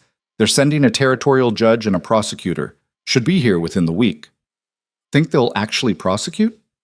They don't have much choice now. Too many witnesses, too much documentation. If they try to bury this, every newspaper from here to San Francisco will crucify them. Milliken smiled slightly. That's the beautiful thing about the truth, once it's out. You can't just wish it back into darkness. Briggs seems to think they'll find a way. Briggs is a man who spent his whole life believing power equals control. He can't comprehend a world where people refuse to be controlled. The newspaperman wadded up the cloth from his meal. But that's exactly the world we're building. Slowly, imperfectly, but building it nonetheless. Cole wanted to believe that. Wanted to think that what they'd done mattered in some larger sense beyond just stopping one man's greed, but he'd seen too much of human nature to be entirely convinced. "You sound more optimistic than you did 3 days ago," he said. "3 days ago, I thought we'd all be dead and Briggs would win. Shows what I know." Milliken stood and brushed crumbs from his pants. "Get some rest, Deputy. Something tells me the hard part's still coming." Cole found a room at the boarding house and managed a few hours of sleep before dreams of burning ranches and children's voices woke him in the dark. He lay there listening to the night sounds of the town, dogs barking in the distance, someone singing drunk in a saloon, the wind rattling shutters. Somewhere in those hours between midnight and dawn, he made a decision about what came next. It felt right in a way that surprised him, like a door opening onto something he hadn't known he was looking for. The next morning, he saddled his horse and rode north toward the mountains. The journey took most of the day, following trails that wound through country that shifted from desert to pine forest as elevation climbed. He'd asked around and learned the general location of the winter camp, though finding it specifically required following signs that weren't meant for outsiders. He found it just as the sun was dropping behind the western peaks. The camp sat in a protected valley, surrounded by steep ridges that made it nearly invisible from the main trails. Smoke rose from cook fires, and he could see people moving between shelters, some canvas, some traditional structures made from bent poles and hides. The damage from the attack was still visible. Burned areas where structures had stood, fresh graves on a hillside, and everywhere the quiet tension of people who'd survived something terrible and weren't sure it was over. A group of warriors intercepted him at the camp's edge, rifles ready but not raised. The leader was a man maybe Cole's age, with a scar running from temple to jaw, and eyes that had seen too much. "State your business," the warrior said in accented English. "I'm here to see Kaya Nara, and her father, if he'll speak with me." "You're the rancher, Tanner." "I am." The warrior studied him for a long moment, then nodded. "Follow me, but keep your hands where I can see them." They led him through the camp, past families rebuilding their homes and elders tending the wounded. People stopped to stare at him, a white man riding into their camp after white soldiers had just tried to wipe them out. Cole couldn't blame them for the suspicion in their eyes. Kaya emerged from one of the larger shelters, surprise crossing her face. "Cole? What are you doing here?" "Needed to talk to you, and your father, if he's willing." She glanced at the warriors, then back to him. "Wait here." She disappeared into the shelter and emerged a moment later with an older man leaning on her arm. Samuel Nara was maybe 60, with iron gray hair worn long and a face carved by weather and time into something that looked like the mountains themselves. Despite his age and obvious exhaustion, he carried himself with a dignity that needed no titles or uniforms. "Mr. Tanner," he said in flawless English, "my daughter tells me you helped save her life, and perhaps saved all our lives by exposing Colonel Briggs." "I did what seemed right. I'm sorry I couldn't do more to prevent the attack on your camp." "You did more than most would have, more than many of your people have ever done." Samuel gestured toward the shelter. "Come, we'll talk." Inside, the shelter was simple but comfortable, with rugs on the floor and a small fire burning in a central pit. They sat, and Kaya poured tea from a pot suspended over the flames. The ritual felt important somehow, a bridge between cultures that had been at war. "I came to deliver a message," Cole said, after they'd drunk in silence. "The territorial governor is sending representatives to negotiate. They want to discuss land rights, treaty enforcement, protection from future attacks." "Wants," Samuel repeated. "An interesting word. What the governor wants and what we need are often different things." "I know. That's why I wanted to talk to you first. I've been made a deputy sheriff in Tucson. It's not much, but it means I have some official standing. If you're willing, I'd like to represent your interests during the negotiations." Kaya nearly dropped her tea. "You want to what?" "Be an advocate. Make sure the promises they make actually get kept, that the treaty terms are fair, that what happened here doesn't happen again." Samuel's expression was unreadable. "Why would you do this?" "Because I'm tired of watching powerful men destroy people who can't fight back. Because your daughter risked everything to expose the truth, and that deserves to be honored. And because—" Cole paused, searching for words. "Because I need to believe that what we went through meant something, that it changed something." "You understand this will make you enemies," Samuel said. "White men don't take kindly to those who side with the tribes. You'll be called a traitor, an Indian lover. Your life will become difficult." "My life's been difficult for 6 years. At least this way, it'll be difficult for a reason. Samuel and Kaya exchanged a long look, some communication passing between them that Cole couldn't read. Finally, the older man nodded. Then you have our trust, Deputy Tanner.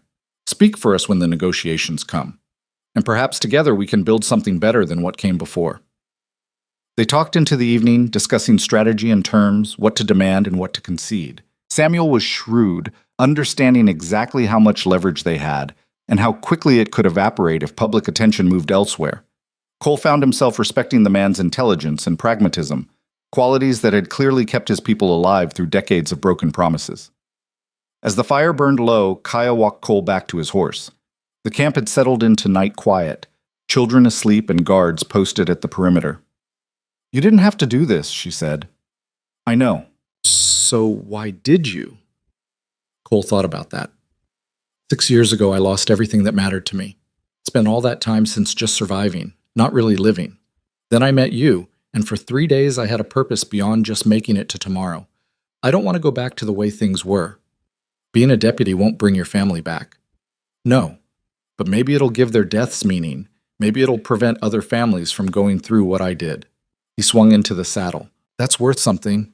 Kaya reached up and touched his boot, a gesture that felt both formal and intimate. You're a good man, Cole Tanner. Don't let this territory grind that out of you. I'll try.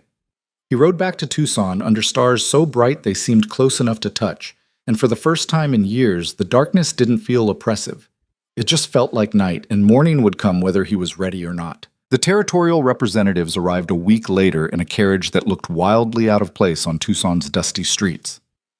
They were government men in suits, carrying leather cases and the kind of certainty that came from never having their decisions questioned.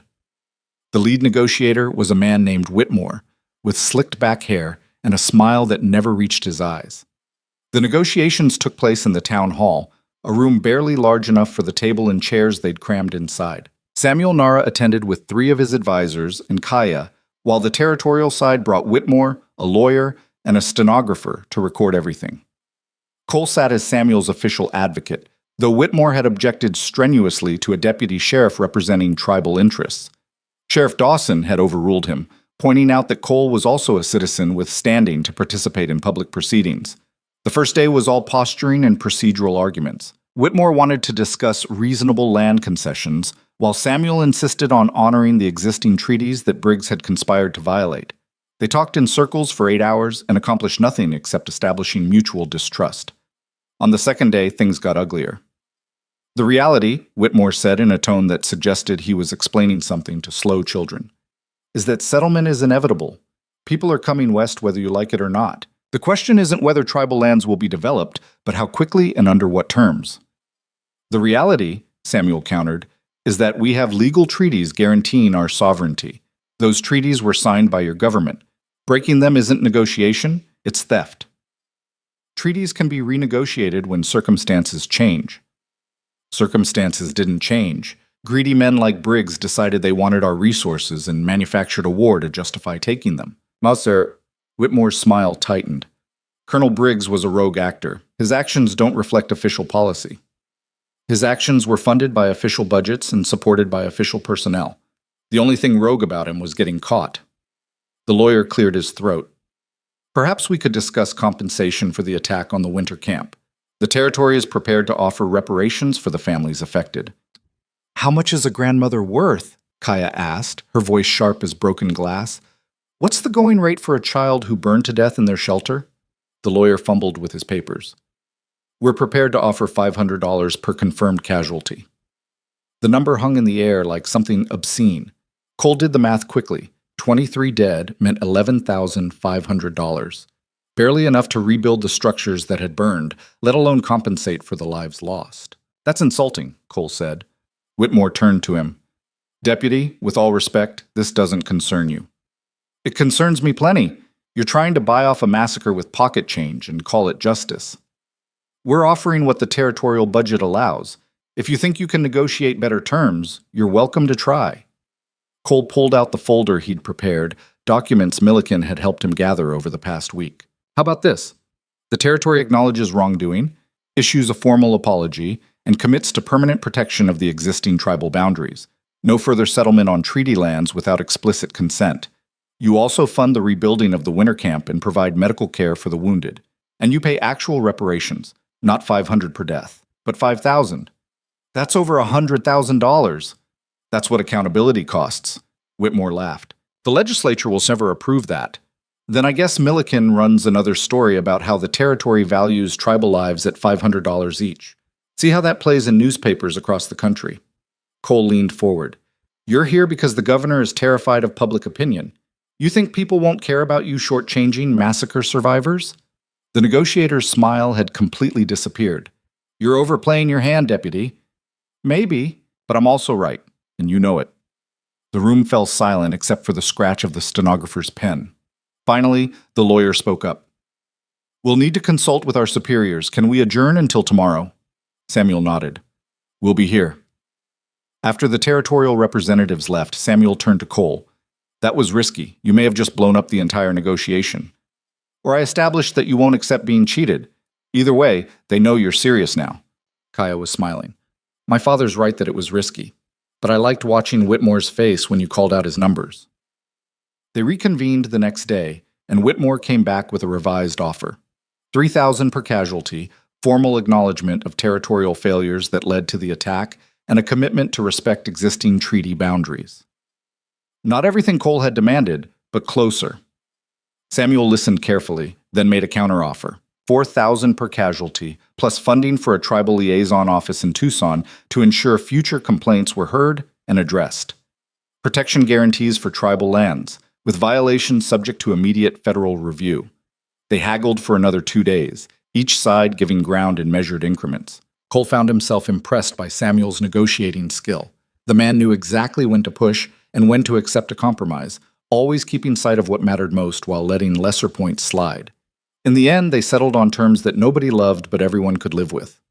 $4,000 per casualty, formal territorial acknowledgement of wrongdoing, protection guarantees for treaty lands, and funding for both camp reconstruction and the liaison office. It wasn't perfect justice, but it was more than most tribes had ever gotten. The legislature still has to approve this, Whitmore warned as he signed the preliminary agreement. It's not final until they vote. Then I suggest you convince them to vote yes, Cole said. Because if this falls through, the alternative is Milliken running daily stories about broken promises until every reader in America knows your names. Whitmore packed up his papers without responding, his face tight with controlled anger. The territorial delegation left that afternoon, and Cole watched them go with a mixture of satisfaction and exhaustion. You made an enemy today, Samuel observed. I've been making enemies all month. What's one more? The trial of Colonel Marcus Briggs began 3 weeks later after the territorial judge finally arrived and assembled a jury. The prosecution called dozens of witnesses, soldiers who'd defected, townspeople who'd been threatened, and Kaya, who spent 2 days on the stand detailing everything she'd uncovered about the conspiracy. Briggs's lawyer was expensive and skilled, attacking the credibility of witnesses and arguing that his client had been operating on flawed intelligence, not orchestrating a criminal conspiracy. He painted Briggs as a dedicated soldier whose only crime was being too aggressive in protecting settlers from what he believed was a genuine threat. It was a good performance, and Cole could see some of the jurors wavering. Then the prosecution called Cole to the stand. The prosecutor was a sharp woman named Elizabeth Carson, sent from the territorial capital specifically for this case. She walked Cole through the events chronologically, finding Kaya in the desert, the pursuit, the weapons cache, the confrontation in Tucson. Then she asked the question she'd been building toward. Deputy Tanner, did Colonel Briggs ever acknowledge orchestrating the violence against tribal settlements?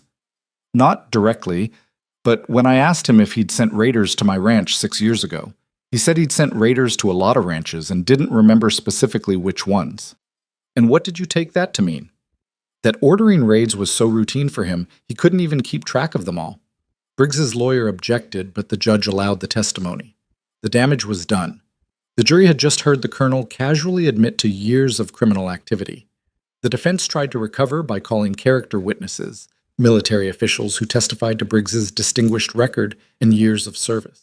But Carson dismantled them one by one, showing how each had financial or political connections that benefited from Briggs's schemes. The deliberation took 6 hours. When the jury returned, their verdict was unanimous. guilty on all counts. Briggs stood as the judge read the sentence, death by hanging, to be carried out within 30 days. For the first time since Cole had known him, the colonel's careful control cracked. His face went white, and he had to grip the table to stay upright. "This is a travesty," he managed. "I served this country for 20 years. "You served yourself," the judge said coldly, "and you murdered innocent people for profit. The sentence stands." They led Briggs away in chains, and Cole watched him go without feeling the satisfaction he'd expected. Justice had been done, but it felt smaller than he'd imagined. All those deaths, all that suffering, and at the end of it, just one man going to the gallows. Outside the courthouse, Kaya was waiting. "It's over." "Is it?"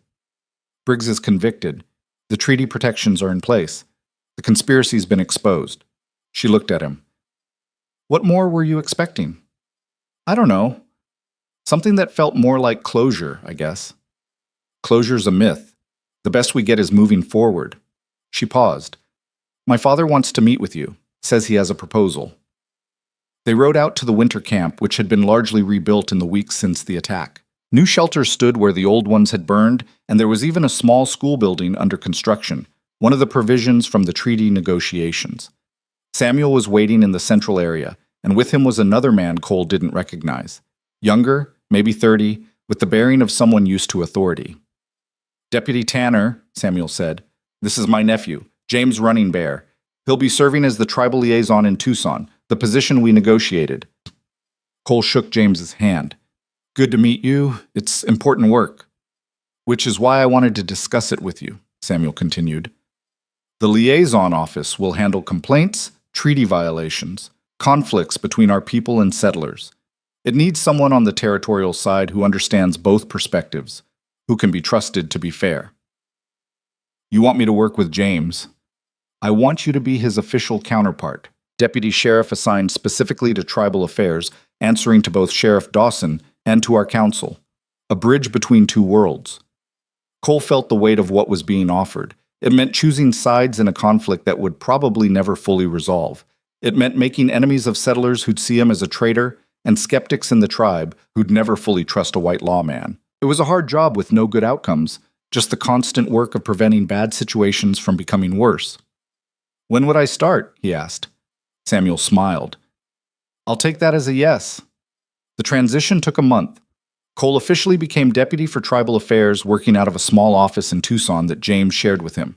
Their first cases were small: a disputed property line, accusations of cattle theft, a water rights argument that had been festering for years. Nothing dramatic, just the grinding daily work of preventing conflicts before they exploded. It was harder than fighting Briggs had been. Back then, the enemy was clear, and the solution was simple: expose him and stop him. This was murkier, requiring patience and compromise, and the understanding that sometimes the best outcome was nobody being completely satisfied. But it was also meaningful in a way Cole hadn't experienced in years. He was building something instead of just surviving, creating connections instead of hiding from them. One afternoon, 6 months after the trial, Cole was riding the boundary between tribal land and settler territory when he came across a young family, husband, wife, 2 small children, setting up camp on land that was technically inside the treaty boundaries. "Folks," he said, reining in his horse, "you know where you are?" The husband stood, defensive. "We've got a right to settle here. This is open territory." "Actually, it's not. This is protected tribal land. You're about half a mile over the line." "That's horseshit. The land agent in town said this area was available." Cole sighed. This was a common problem: unscrupulous agents selling access to land they didn't control, pocketing fees and leaving families to face the consequences. "What'd you pay him?" $50 for the survey and claim filing." "Then you got cheated, but that's not your kid's fault." Cole dismounted and pulled out the map he carried. "Look, here's the actual boundary. You move your camp about a mile west, you'll be on legitimate, open land. I'll even help you relocate if you need it." The wife spoke up for the first time. "We spent everything we had getting here. If we can't settle, we've got nowhere to go." "I'm not saying you can't settle, just that you need to move a little west first. The land there's just as good, and you won't be violating any treaties." The husband studied the map, then looked at his family, then back at Cole. "You're not going to arrest us?" "For what?" Being lied to by a crooked land agent? That's not a crime. Cole folded the map. But staying here after you've been told it's illegal, that becomes trespassing. So let's avoid that and get you situated properly. He spent the rest of the day helping them move their wagon and tent, then rode into town and filed a complaint against the land agent who'd cheated them. It was small work, unglamorous, the kind of thing that would never make the newspapers. But it mattered. One family steered right instead of wrong, one potential conflict avoided. Do that enough times, and maybe the territory became something better than what it had been. Cole stopped by Milliken's office on his way home. The newspaper man was at his desk, as always, surrounded by papers and ink. "Got something for you?" Cole said, tossing the complaint about the land agent onto the desk. "Might make a good story. Fraud, fake claims, families being cheated." Milliken scanned it quickly. "This is local crime, not exactly groundbreaking journalism." "No, but it's the truth. And you're in the truth business, aren't you?" "Fair point." Milliken set it aside. "I'll look into it. How's the liaison work going?" "Slowly. Lots of small problems, not many big solutions." Cole sat on the edge of the desk. "You ever wonder if we actually changed anything? With Briggs, the trial, all of it?" "Every day." Then I remember we're having this conversation in a town that isn't currently burning, discussing how to help people instead of how to fight wars. Milliken leaned back. "That's not nothing. Feels like not much sometimes. Change is slow. That's the part nobody tells you when you start trying to make the world better. You expect dramatic transformations, but what you get is incremental progress and lots of frustration." He smiled. "But incremental progress adds up. Ask me in 5 years whether it mattered." Cole left the office and walked through town as evening settled in. The streets were busy with normal life, merchants closing shops, families heading home, children playing in the last light of day. Peace was so ordinary, it was easy to forget how fragile it was, how quickly it could shatter if the wrong people pushed hard enough. He passed the boarding house where he'd been staying and kept walking toward the edge of town. His ranch was still out there, empty and waiting, but he hadn't been back in months. Couldn't quite face the ghosts yet, though he knew someday he'd have to. At the small cemetery on the hill, he found the graves he'd been avoiding. His wife, his sons, simple markers with names and dates that said nothing about who they'd been or what they'd meant. Cole knelt in the dust and spoke to them for the first time since he'd buried them. "I know I haven't been here. Couldn't figure out what to say. Still can't, really." He pulled some weeds that had grown around the markers. "But I wanted you to know I'm trying to make this place better, so what happened to us doesn't keep happening to others. I don't know if it's working, but I'm trying." The wind stirred the grass, the only response he'd get. Cole sat there until full dark, then stood and walked back toward town. The cemetery hill gave him a view of Tucson spread below, lamps being lit in windows, smoke rising from chimneys. It looked peaceful. It looked like home. 3 weeks later, Kaya rode into town with news. The territorial legislature had voted to approve the treaty provisions and reparations.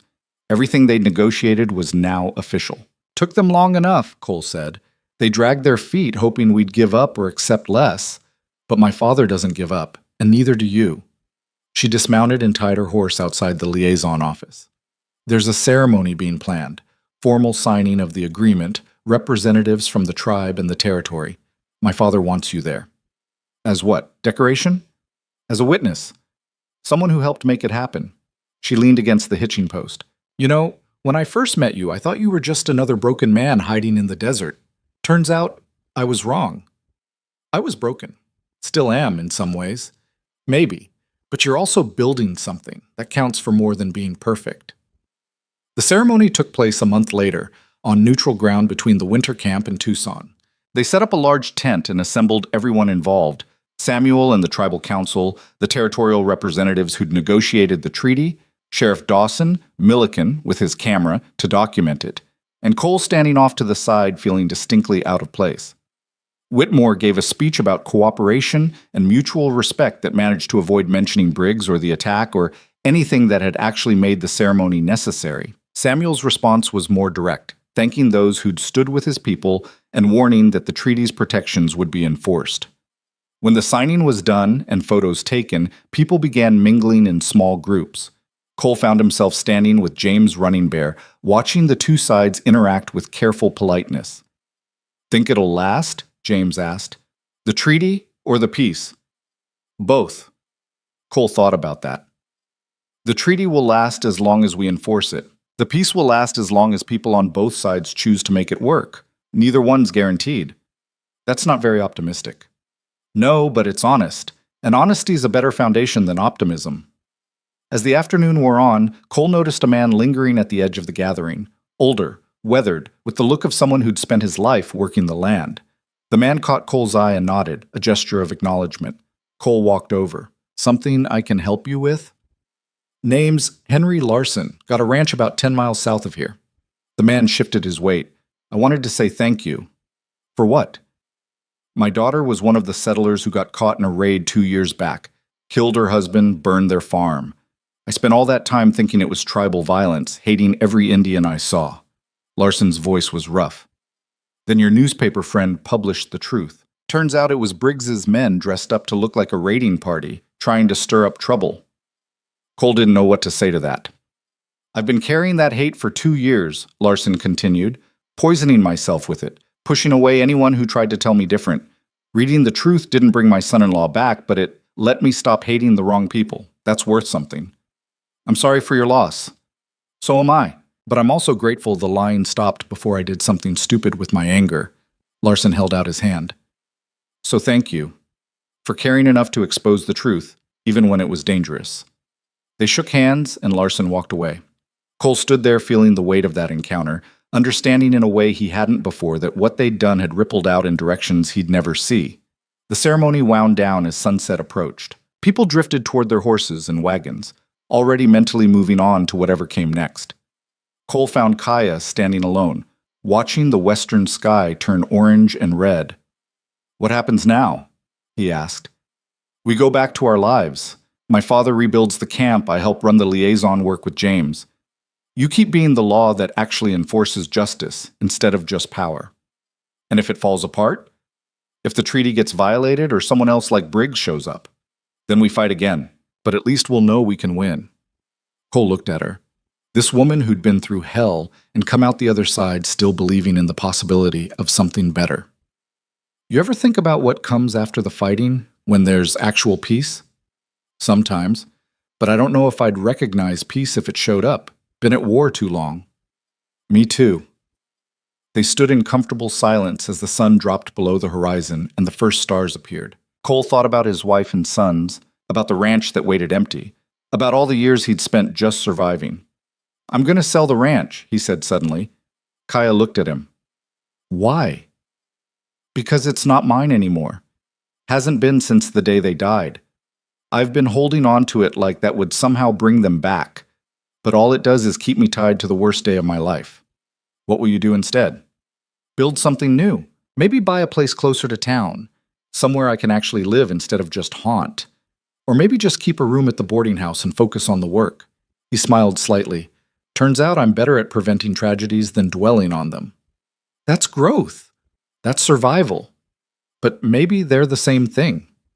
The gathering broke up fully as night settled in. Cole rode back to Tucson alongside James, discussing cases they needed to review and complaints that had come in. Normal work for normal days, the kind of thing that wouldn't make anyone's story, but mattered just the same. A week later, Cole finalized the sale of his ranch to a young family from Missouri, people who needed the land more than he did. He took the money and put most of it toward funding the tribal liaison office, figuring it was better used preventing conflicts than sitting in a bank. With what remained, he bought a small house on the edge of Tucson. Nothing fancy, just 2 rooms and a porch where he could sit in the evenings. It was the first place he'd owned that didn't carry the weight of memories he couldn't escape.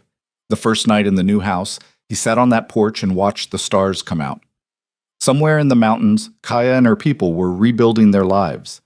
Somewhere in a cell, Briggs was waiting for the executioner. And somewhere in between, the territory was slowly, imperfectly, becoming something better than what it had been. Cole pulled out the badge Dawson had given him months ago, the silver worn smooth by his habit of rubbing it when he was thinking. Deputy for Tribal Affairs. It wasn't the life he'd planned, wasn't the future he'd imagined when he was younger and thought he understood how the world worked. But it was a life that mattered. That helped people. That built something instead of just tearing down. He pinned the badge back on his vest and went inside, leaving the door unlocked. For the first time in 6 years, He didn't feel the need to barricade himself against the world. The ghosts that had haunted him were still there. They'd always be there. But they weren't the only thing defining him anymore. Months passed into a rhythm of work and small victories. Cole and James handled dozens of cases, most of them minor, but all of them important to the people involved. A few times, situations escalated and required harder choices, but they managed to diffuse most conflicts before they turned violent. The hanging of Colonel Briggs took place on a gray morning in November, witnessed by officials and documented by Milliken for the historical record. Cole didn't attend. He'd stopped needing to see the man die to know justice had been done. What mattered more was the work that came after, ensuring the treaty held, that protection stayed in place, that the lies Briggs had told didn't get retold by the next ambitious man looking for easy wealth. It was exhausting work, often thankless, the kind that wore you down in small increments rather than dramatic confrontations. But Cole found he preferred it to the alternative. Drama was for people who needed excitement to feel alive. He just needed to feel useful. One evening, Sheriff Dawson invited Cole to dinner at his house, a rare occurrence that suggested something more than casual socializing. When Cole arrived, he found Dawson sitting on his porch with a bottle of whiskey and 2 glasses. "Sit," the sheriff said. "We need to talk." Cole sat, accepting the glass Dawson poured. "That sounds ominous." "Not ominous, just important." Dawson took a drink. "I'm retiring at the end of the year. Been lawman for 23 years, and my back's telling me it's time to quit." "You've earned the rest." "Maybe, but it means the town needs a new sheriff." Dawson looked at him directly. "I'm recommending you for the position." Cole nearly choked on his whiskey. "You can't be serious." "Dead serious. You've proven yourself over the past year. Fair, competent, brave when it matters. That's what the job needs." "I've been a deputy for less than a year. There are men with decades of experience who are either corrupt, incompetent, or both. This territory's changing, Cole. It needs leaders who understand that justice means more than just enforcing whoever's got the most power." Dawson refilled their glasses. "I think you're that kind of leader. Question is whether you believe it." Cole sat back, feeling the weight of what was being offered. Sheriff meant responsibility for the whole territory, not just tribal affairs. It meant politics and compromise and dealing with exactly the kind of men he'd spent the last year opposing. It also meant having the authority to actually change things instead of just working around the edges.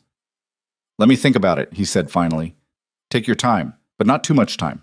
The town council votes in 6 weeks." Cole spent those weeks wrestling with the decision, talking it through with James and Kaya, and even Milliken, who seemed amused by the whole situation. "From fugitive to sheriff in under a year," the newspaper man said. "That's quite a trajectory. I'm not sure I'm qualified." "Nobody's qualified until they do the job and figure it out. That's how life works." Milliken leaned back in his chair. "The question isn't whether you're qualified. It's whether you're willing to keep fighting for what you started." In the end, that was what decided it. Cole accepted the nomination, and despite some opposition from people who thought he was too sympathetic to tribal interests, the town council confirmed him as sheriff by a narrow margin. He took the oath in a small ceremony, pinning on the sheriff's star and feeling the weight of it settle into place alongside the deputy badge he'd worn for months. "You can only wear one badge," Dawson pointed out with a smile. "Then I'll wear the sheriff's star and keep the deputy badge in my pocket. Reminder of where I started." The transition was bumpy. Some of the old deputies resented taking orders from someone who'd been an outsider until recently. A few resigned rather than work for him. But others stayed and new blood came in. Younger men who'd grown up seeing the territory torn apart and wanted to build something better. Cole kept James as his official liaison to the tribal council, maintained the office they'd built, and made it clear that treaty enforcement would be a priority. It cost him politically, but he'd stopped caring about political costs somewhere around the time he'd decided dying for something was better than living for nothing. The first year was the hardest. Every decision scrutinized, every mistake magnified, every compromise criticized by people who wanted simpler answers than reality could provide. Cole made mistakes.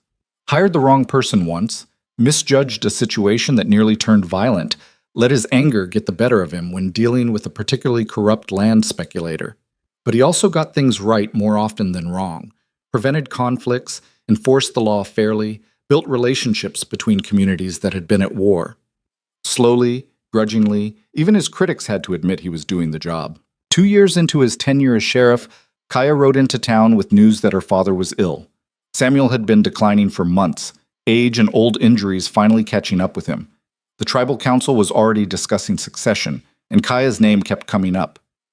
"I don't want it," she told Cole over coffee in his office. "I'm good at fighting, at gathering intelligence, at exposing corruption. I'm not a leader."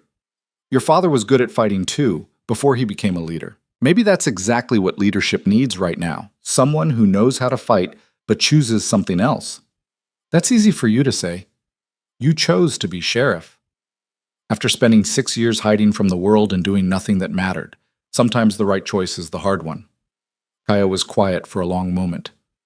"If I do this, I need to know I can count on you. That the partnership we've built won't disappear when my father's gone. You have my word, and my word's the only thing I've got that's worth a damn." Samuel Nara passed away 3 months later, surrounded by his people and at peace with what he'd accomplished. The funeral was a mix of traditional ceremonies and newer influences, a reflection of the man who'd spent his life bridging two worlds.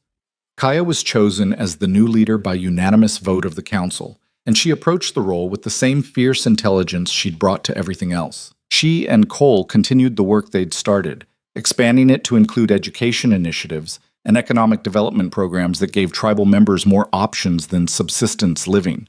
It wasn't perfect. There were still conflicts, still people on both sides who wanted war instead of peace, still corrupt officials trying to cheat the system. But the trajectory had changed. The territory was building something instead of just tearing itself apart. 5 years after Cole first pinned on the deputy badge, he found himself standing on the same hill where he'd buried his family, looking down at Tucson's spread below.